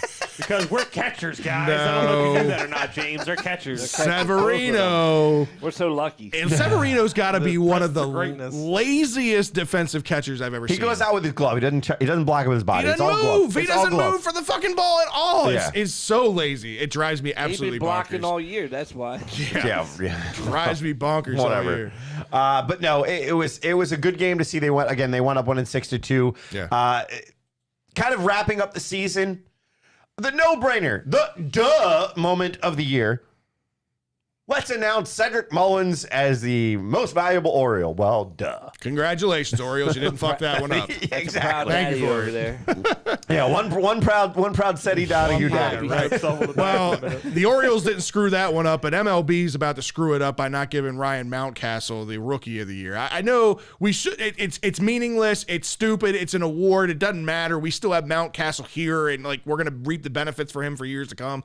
But I just hate the fact that this guy, statistically, he's in the top 2 or 3 in every rookie statistic. There's no reason this guy shouldn't be Rookie Why of the Year. baseball's failing. Right. And it was, it was nice to see too. After the last game in Toronto, there was an interview with Brandon Hyde just about the overall, end of the season and everything. And we're gonna skip over his audio comments, but he basically, to wrap it up, he basically said guys like Mullins and Mancini and Means and Mountcastle, all these guys coming together to do what they did this year. Ryan Mountcastle was almost sent down. We talked about that, right? Mullins, nobody knew he was going to bounce back the way that he did. You didn't know he's going to bounce back in this way. Never lost faith. That's never do. He's got, look, he might not have been able to predict something like this, but he definitely never backed off. Never He didn't once. back off Seti. I'll give him that. Never But once. you never would have said he should have been in the talks for MVP. Like it wasn't there. But no, like there was a lot to be happy about with this. So it got me thinking, kind of hearing about all this. Based on what we've seen and heard, I want to get your guys' take on some of the current guys that are on the roster that maybe should or should be back. I obviously the 4 M's. I think we are all in agreement. Means Mountcastle, Mancini, Mullins. Yeah, they're the core. Right. There's no question here. I don't Right. think anybody's going. Yeah, I don't think anybody's going to debate with them. So let's look at fielders, right? I think there are some question marks, some names. So I'm just going to list off these names, and you tell me the standout guys that you are either yay or nay for. Well, there should be 5 M's. It's Fred putting in. Fred's going to get to the 5th M here in a second. So Hayes, Jahmai Jones. Hey, absolutely, Hayes? Austin Hayes. Yes. Yay. 100% Austin Hayes. The only downside to Austin Hayes has been his injury history, but he was The able last to work couple months, through that. 20 home runs September this was year. amazing. Yeah. 20 home runs this year. Yeah. Let's not forget that. You can't forget that he had an amazing September. 100%. Yeah. All right, Jahmai Jones. I think he's a good piece, a good depth piece, but we haven't seen enough of him at the major league level yet. Okay, fair enough. Urias. Your Who? ass is My out. ass? Yeah, okay. Your ass is out. Yeah. Gutierrez, the third baseman. Gutierrez, no. He's Not not impressed. a piece for anything for the future. No. Ryan McKenna. 4A not, player. yeah, 4A player. Pat Valleca. Nope. Fuck no. Richie Flaherty. Martin. Richie Martin, I'm not giving up hope He's on never for cared. him as a depth I just piece. never Utility. cared about Martin. Utility. Utility. I agree with the utility. I just never cared about him. Now here's the interesting one. He's gone. Don't even ask it. Don't even ask it. Not this one. Wins. I think Wins. Wins could be the back. I threw you off. Wins I can see as a backup. Okay. Yeah. As a backup, second or The third other option. guy? Severino. He gone. All right. Jorge Mateo. I love him as an off the bench kind of guy, as a 4th, 5th outfield, or even a super utility. Stevie Wilkerson per se. Yep. I like him as that super utility guy because He can play anywhere on the field. He has other world speed. You got to get on base first. Well, usually as a off the bench bench, a guy, pinch runner. he doesn't have to. Everybody ahead of him has to. Yeah. I think he can bring some value in that sense. And to round out the fielders that I had question marks on, DJ Stewart. Please be gone. Gone. No. Gone. Please. I agree. Gone. I agree. Gone. Give up on the DJ Stewart Go sell project. beer. Go please. away. All right, let's flip over to the pitchers. Tyler Wells. I like him. I like what he could bring potentially in the back end of the bullpen. I think he needs some work, but I do like his Who upside. doesn't he work? Exactly. Everybody in this true. list pretty much. Cole Sulcer. I like him. I like him. Okay. I think As he's a long as he middle. doesn't have to close, I like him. Yeah, All middle right, to setup back man, end setup setup man. guy. Yeah. Yep. He's kind of a Givens-esque type guy. He can do the eighth inning role. You put him in the 9th inning role, he struggles. Right. Simple as that. Zimmerman. I like the story. Don't think he's part of the future. Okay. Tate. I'm not giving up on Tate. He's got Nah, electric stuff. Zimmerman's not part of the future, but he's here next year. Yeah, no, I agree with that. I'm just talking Okay. about part of the future as the Yeah. rebuild gets complete. Okay. Tate, I like him. I still like him as a back of the end, back of the rotation kind of guy. Take his ass Not a out. closer, but another hey, if I need to get an out, this guy can blow it by you type of. Yeah, he can blow reliever. something, all right. All right. Fernando Abad. Who? Bless you. Does he build decks? Yeah. Zach Lowther. Fuck off. He said, does he build decks? Zach Lowther. I haven't seen That's enough. racist. I haven't seen enough. All right. I was waiting to throw that joke on anybody. It has nothing to do with the guy. Kribel. Haven't seen enough. Kribel. Exactly. Haven't seen enough. Handhold. That's cute. No. Is he really? Or you just like his name? I like his name. You hold his hand. Aiken.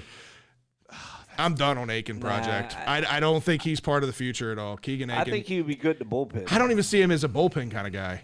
There are other guys that I see, like a Dean Kramer. I could see That was him. next, Kramer? I was going to say I could see him as a long relief kind of Okay. guy. You know, a 4 or 5 How inning about, guy. how about Laskins? Lakins. Or Lakins. Yeah, sorry. I put an S in there. Yeah, I'm not sold on him. Okay. Tanner Scott. I love Tanner Scott. Yeah. I still think Tanner Scott can be a setup guy, not a closer guy, but I like him as a setup. Get past He's the a bad injuries. We're good. mofo. All right. Next guy. Come All on. right. Jorge Lopez. Yes. Bullpen. In the goddamn bullpen. Bullpen. Yeah. If he's in the bullpen, yes. Bullpen. If Bullpen, if and don't saying- ask him to go to if first you're base. picking bullpen, sure. All right. I Bullpen. think So- the way I see him, I think he could be a nasty closer. Bullpen. Lopez? Yeah. I'd be interested to see what he could do in that role. Bullpen. That's part of the Just gonna bullpen. keep on saying it. That's where All right. he belongs. Okay, I mean, so the there's two- bullpen with this team could be the fourth inning. Exactly. That is true. There's two names. There's two names that I left off, and it's on purpose because of injury history and injury problems. First one is Anthony Santander. Where do on you there. see him next year? Is he with this team? He's with- Does he go somewhere else? I'm not giving up on Anthony I'll help Santander pack his yet. bags to the train to get out of No, here. I feel that Really? way. I feel I'm that way surprised out about of that answer. I Why? feel Hold on. that way about DJ Stewart. I do Yeah. not feel that way about Anthony just- All right, Santander. I want to go to Drew for a second because I'm honestly surprised by your answer on this. You're The saying only he's decent gone. bid he's done was in the COVID shortened season. He started off good this year prior to the injury, Injuries. Right, but injuries. and then he came back. Okay, all But right. even when he came back, he didn't set the world off. Being that guy, you know what I mean? Like at least Hayes showed some kind of promise when Hayes The was few in. games he did before the second injury, he did. That's the issue. Before the another All right, injury. though. all right. But, okay, Same but injury. wait, I'm bringing him back one more. Here's my thing. Here's my thing with him. If you were saying now we're talking about for future, not just next year. For Right, for future. future. 'Cause I don't even want him here next year. You got a carry a lot of hate with you around you. dude. Come on, that guy. hateful kinda We guy. thought he would do good and then get traded. You know, this it must year. be an Android thing. That's nothing. That's not even. That's shoehorning the joke. That's worse than shoehorning the deck joke. All right. Anyway, I got me. Well, but you got guys behind him like Newstrom, and I don't know. I'm drawing Stowers. Kyle Stowers. we got You know what I mean? You got Nevin already in the outfield that you know what saw. I mean? You've Yeah. got other guys that are showing promise as corner outfielders. So what so if a guy Adib like just who's said the same hanging thing. out be- Stowers and Newstrom potentially make Santander expendable. But, okay. I agree with that, but He's cheap. I just think it's still too early to give up on him. And this is where I wanted to go with this because this is my thought, and I'm surprised you weren't thinking this right. I would have thought of anybody in this room. I would have thought you and I would have been on the same page. The problem is Newstrom and Stowers are the hot names right now because of what they're doing down in the minor leagues. Santander was doing big things down in the minor leagues, which is why we got him in a Rule 5 draft pick, and which is why we spent that whole season in keeping him as a Rule 5 draft pick. What we saw in that shortened season and what we saw in the beginning of the season prior to the injury is what I'm still holding hope for. Yes, he had the injury and he did not bounce back and he took a step back offensively this year. I still believe that he can be a contributor. I don't think he'll be an everyday starter when this rebuild is done, but I think he can be a fourth or fifth outfielder. And here's the deal: he's going to be because of the injuries this past year. He's going to be a minimal cost to you, right? Fairly minimal cost. So because everybody, no one's got. Well, I get that, but with what he's able to produce on the field, what I'm doing is I'm bringing him back next year. He could do I'm not breaking spring training with Newstrom or Stowers yet. Unless they have an immaculate spring training, I just don't think it's going to happen because neither of these guys have really been in the chance of the Tides and really been able to get full experience with some major league pitching, so to speak. My thing here is I'm keeping him.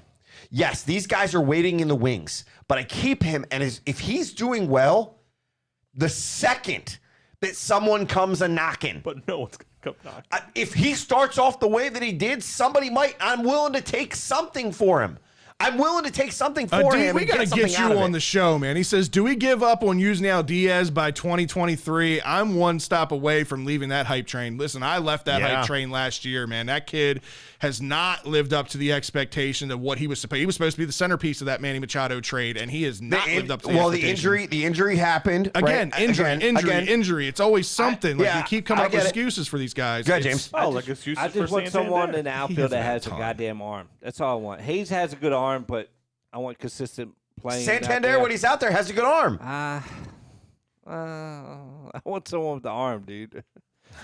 You want an arm, Santander? No. But the worst is I want Nick Markakis' arm. Well, yeah, that's what he's saying, though. But that's what he's saying. DJ Stewart doesn't look like he plays outfield with his eyes open. He's so bad. When you see a guy, they hit the ball and we're a small ballpark, and they're like, he's gonna just barely get to second base. I want someone that can fucking throw it from the outfield to like the bases without even a skip. Well, right. I mean, the other thing is you also have to have infielders that are going to cut the ball off, which is one of the things that we're. Joe says, "Can we bring back Nick?" We were spoiled, man. Those Markakis and Jones years. Talk about great offensive play or great defensive play and great arms. Those two guys held. I mean, even dating back, we've had some good arms in the. Hayes has a good arm. I've seen a couple times. No, Hayes got a good arm. Yeah, Hayes is a good player. The problem with him has been injuries.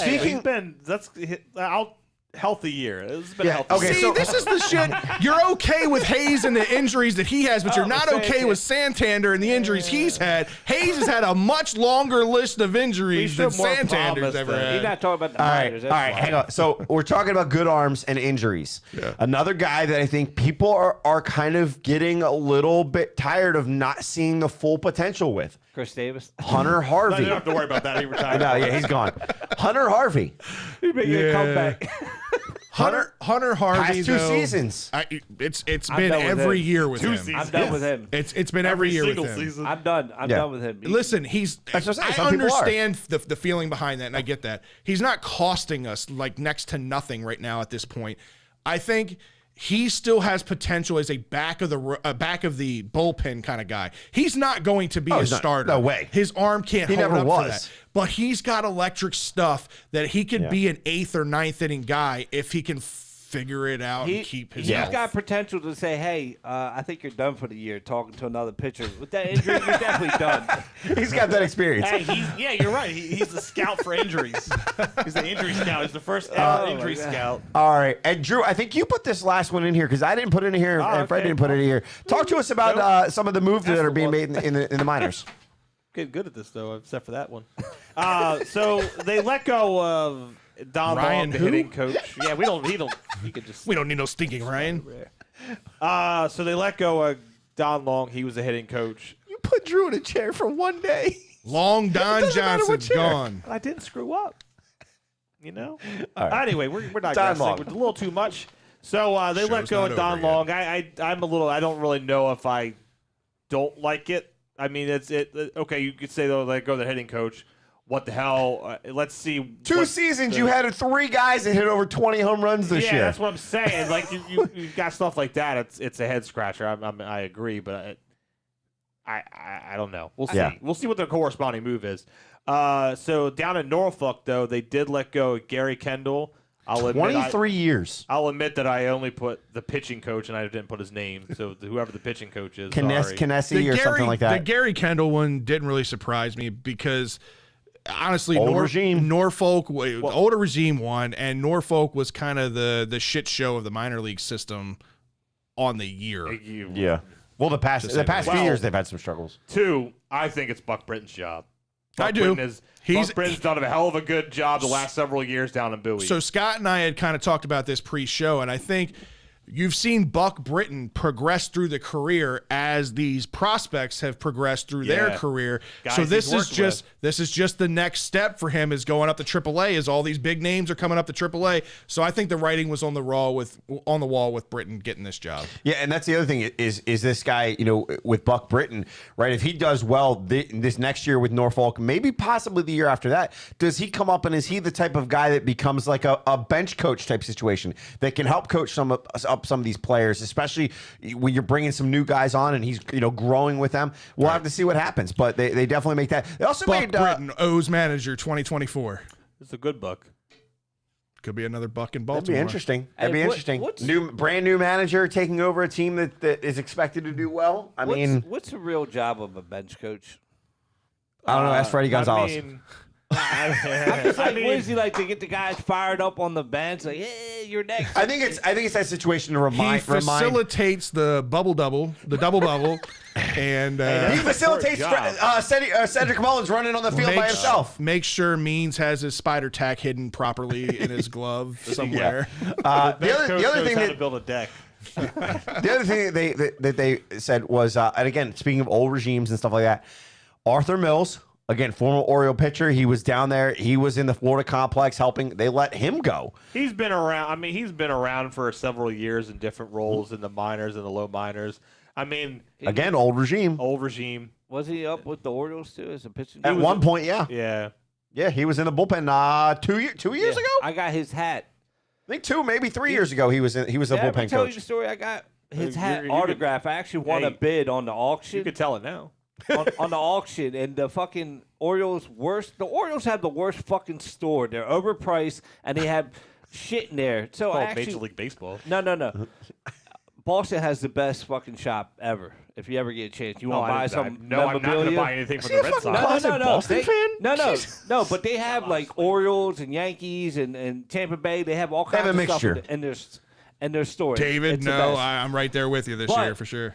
I won an Arthur Mills Mother's Day hat. They put that bitch in a FedEx box about this big. They smushed the fucking hat down and jammed it in there for fucking $200 fucking dollars. Well, you know why, right? Because they had to spend all that money and save all that money to open a new facility down in the Dominican Republic, which Yes. they did over the weekend. Oh, I didn't know that. Yeah, They opened it. They broke ground on that. I think Brought in 3 today. former Orioles out of the Yeah. Dominican. Oh, that was I the s- picture you sent. I sent earlier. Yeah, I saw that. It was pretty cool. If you haven't seen it yet, if you're an Oriole fan, look up their Twitter page. There's a picture of all the guys Twitter down or there Facebook. breaking ground. You had Miguel Tejada down there. You had Melvin Mora, Daniel Cabrera. That's a throwback. Still looks good. It was Wait, cool. not so much. maybe can we sign him? Can we Yeah, He right. might he might give us a better shot. So I don't know about Matata though. Woo.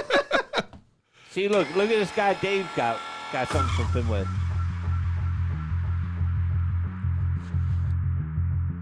No rules. No boundaries. 2 topics. 30 seconds each. It's You got time the second question? for the 2-minute warning. I'm on it this week, mofo. Had to give you a heads up. No, I got it. All right, who the hell's guys. reading the question? You two It's are time for the reading the 2-minute question. warning. Because I am an okay producer. You're no Ryan, though. I'm not no You're Ryan. no I Ryan. talk a little less. You do talk a lot less. You're a little softer. I was taking it in. You're- Well, I think you the don't fact that command such a If presence. I would have had like, that doesn't matter. Let's just go to the 2-minute warning. Let's stop all the BS. all right, man. All right, we got the playoffs. You got the wild card games now. The playoffs are starting. Who you got? MLB playoffs. MLB playoffs. Sorry, not NBA or WNBA or none. No one cares about that stuff.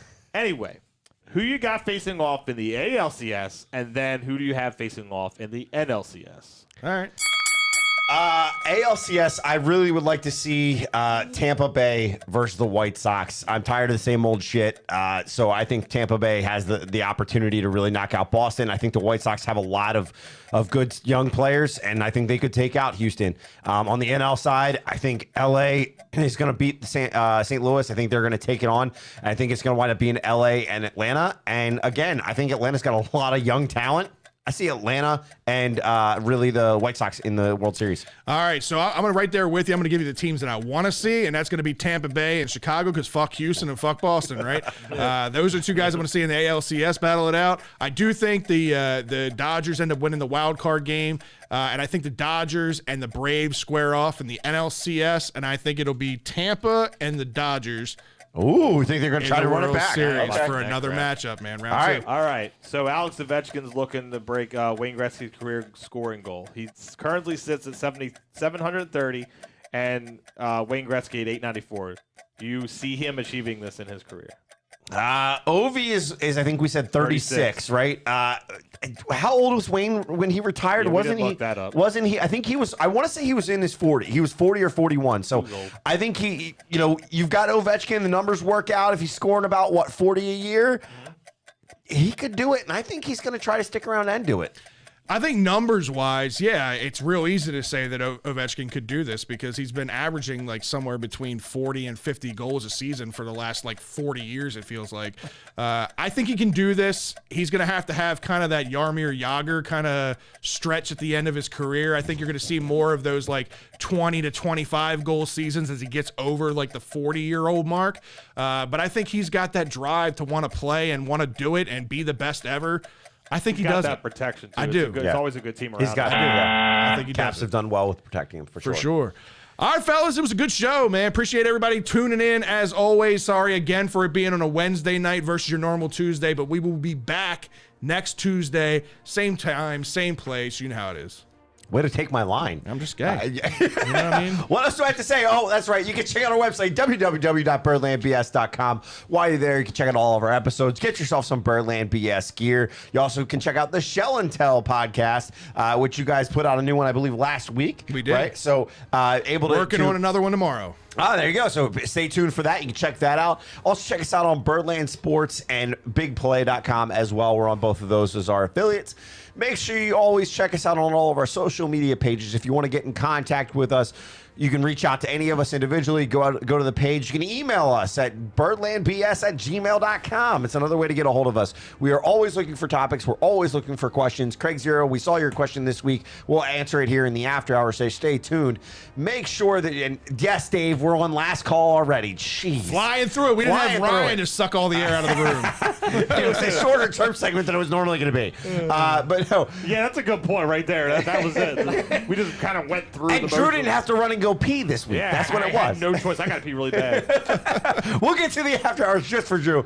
Make sure you always check us out on all of our social media pages. Like I said, follow, subscribe, and share while you're there. The audio version of the show is on all of our platforms as well. If we're not on the platform you're listening to, reach out to us through those social media platforms. Let us know. We'll see what we can do to get on there for you guys. As Fred said and took away from me, I'll just say it again. You guys know we usually do this on Tuesday nights. We appreciate you being patient with us on the Wednesday night show, having everything that happened yesterday. So appreciate the love from all of you guys. And we will be here again next Tuesday night, 7:30 Eastern Standard Time on all the social media platforms. For Fred, Ryan, who's not here, Drew in the producer seat this week, James over there on the couch, and myself, we'll see you next week. See ya.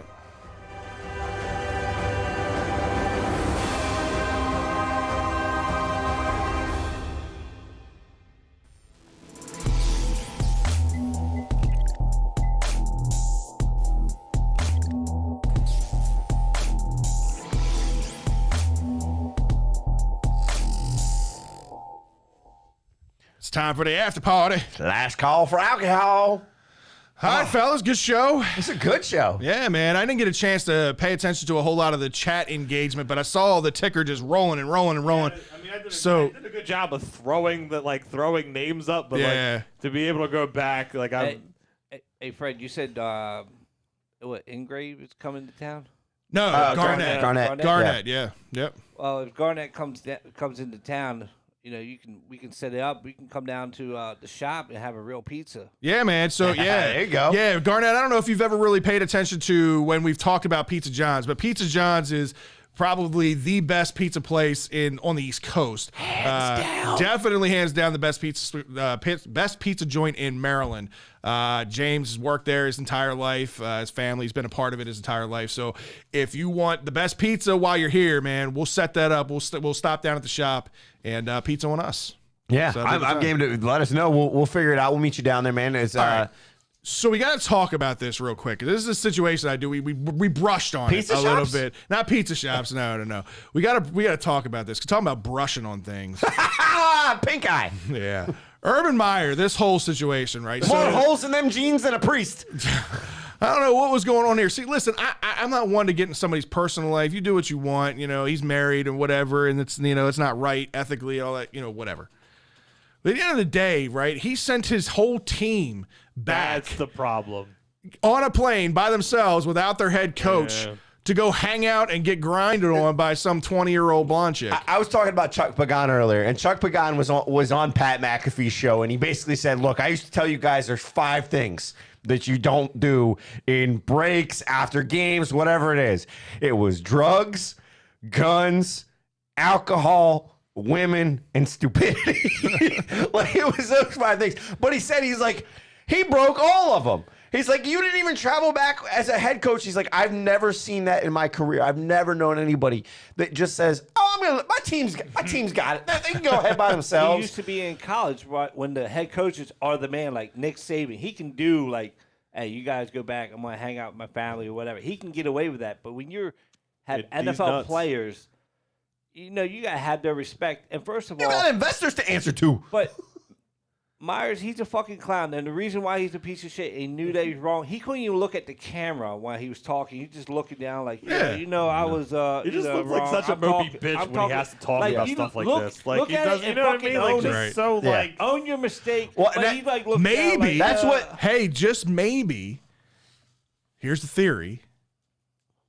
Tim Tebow comes in and he's a new head coach. The USC job is open.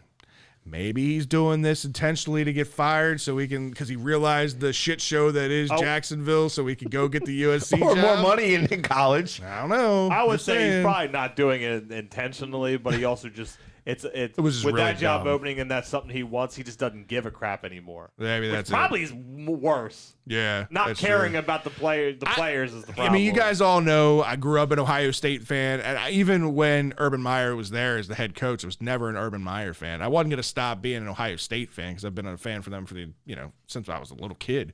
But Urban Meyer is just a piece of shit, and he's always been a piece of shit.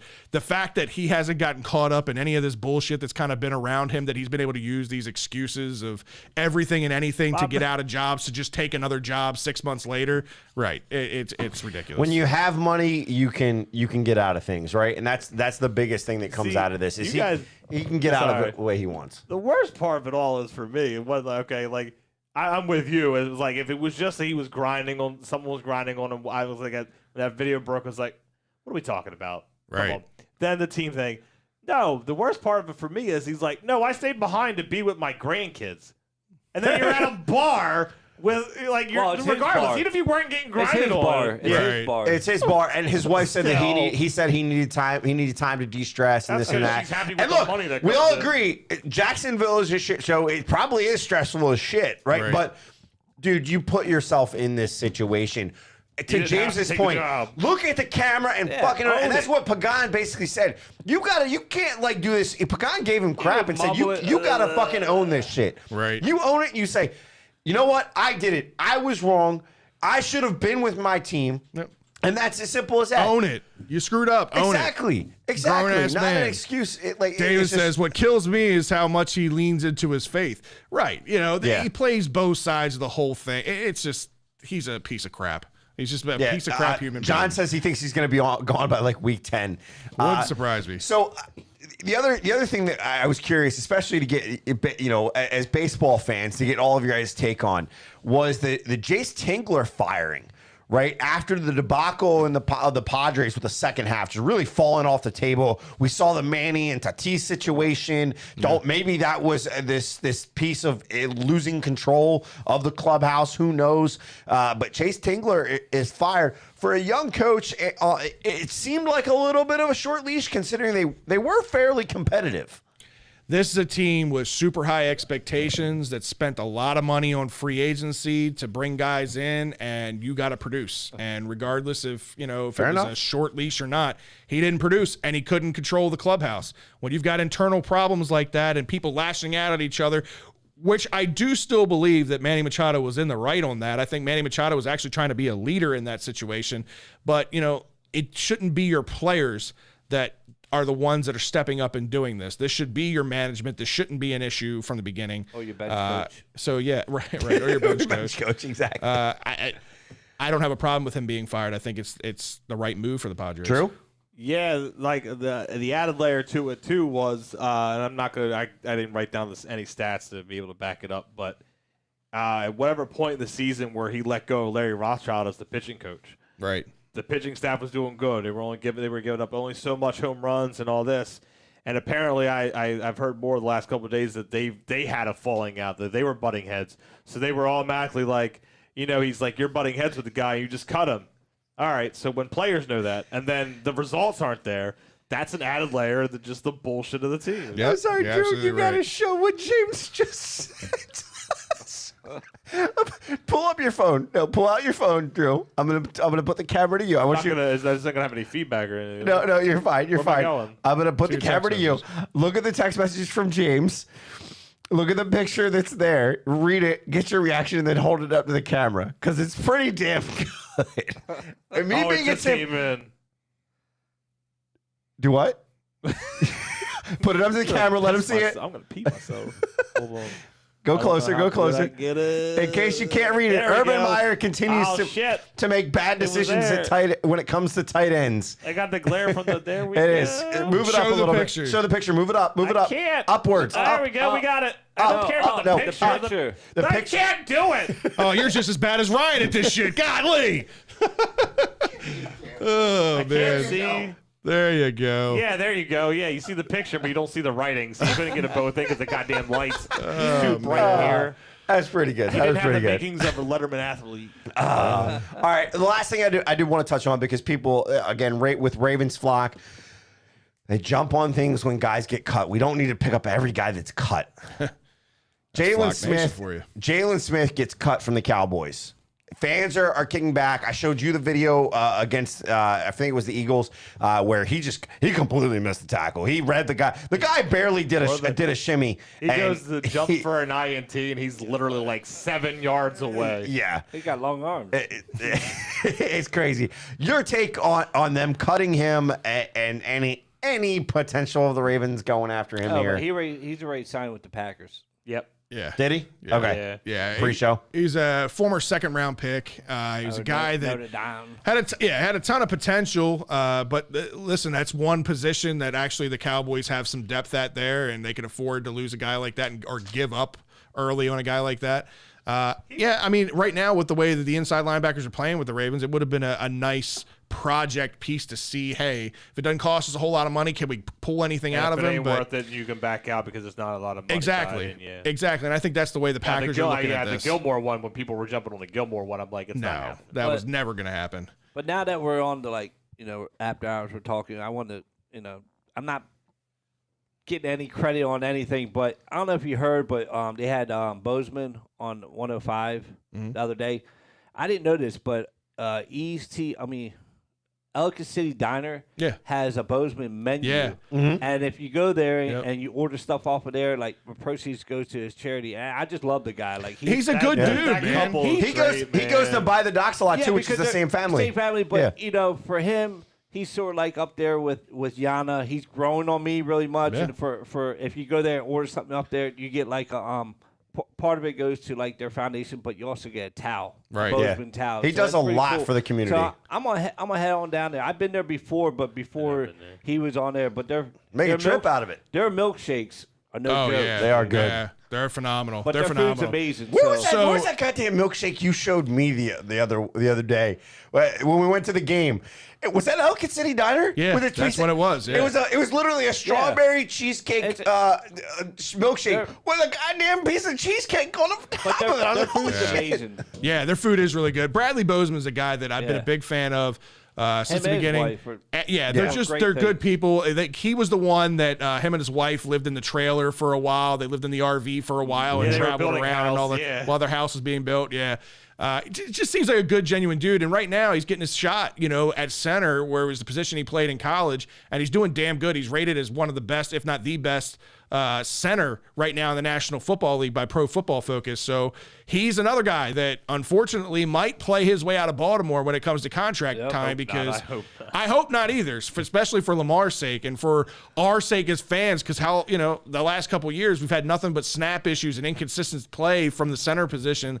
Really haven't had a consistent center since Matt Burke retired. Yeah. So I'd love to see Bradley Bozeman here long term, but we'll just wait to see how the Ravens disperse their money. I think we also had Jensen that was good too at center. Well, yeah, and that was another guy that unfortunately played his way out of Baltimore. He's in Tampa now. Yeah, he got himself a ring for sure. Exactly. So, all right. Well, that was good. We'll appreciate you guys tuning in. We'll see you in 6 days. We'll see you Tuesday, hopefully talking about after a Monday night game. I'm going to be tired. I will just let you know. I'm going to be exhausted. Everybody in this room is going to have to carry that show because I might take a nap. so you're going to be on the couch? Yes. All right. We'll see you guys. See you.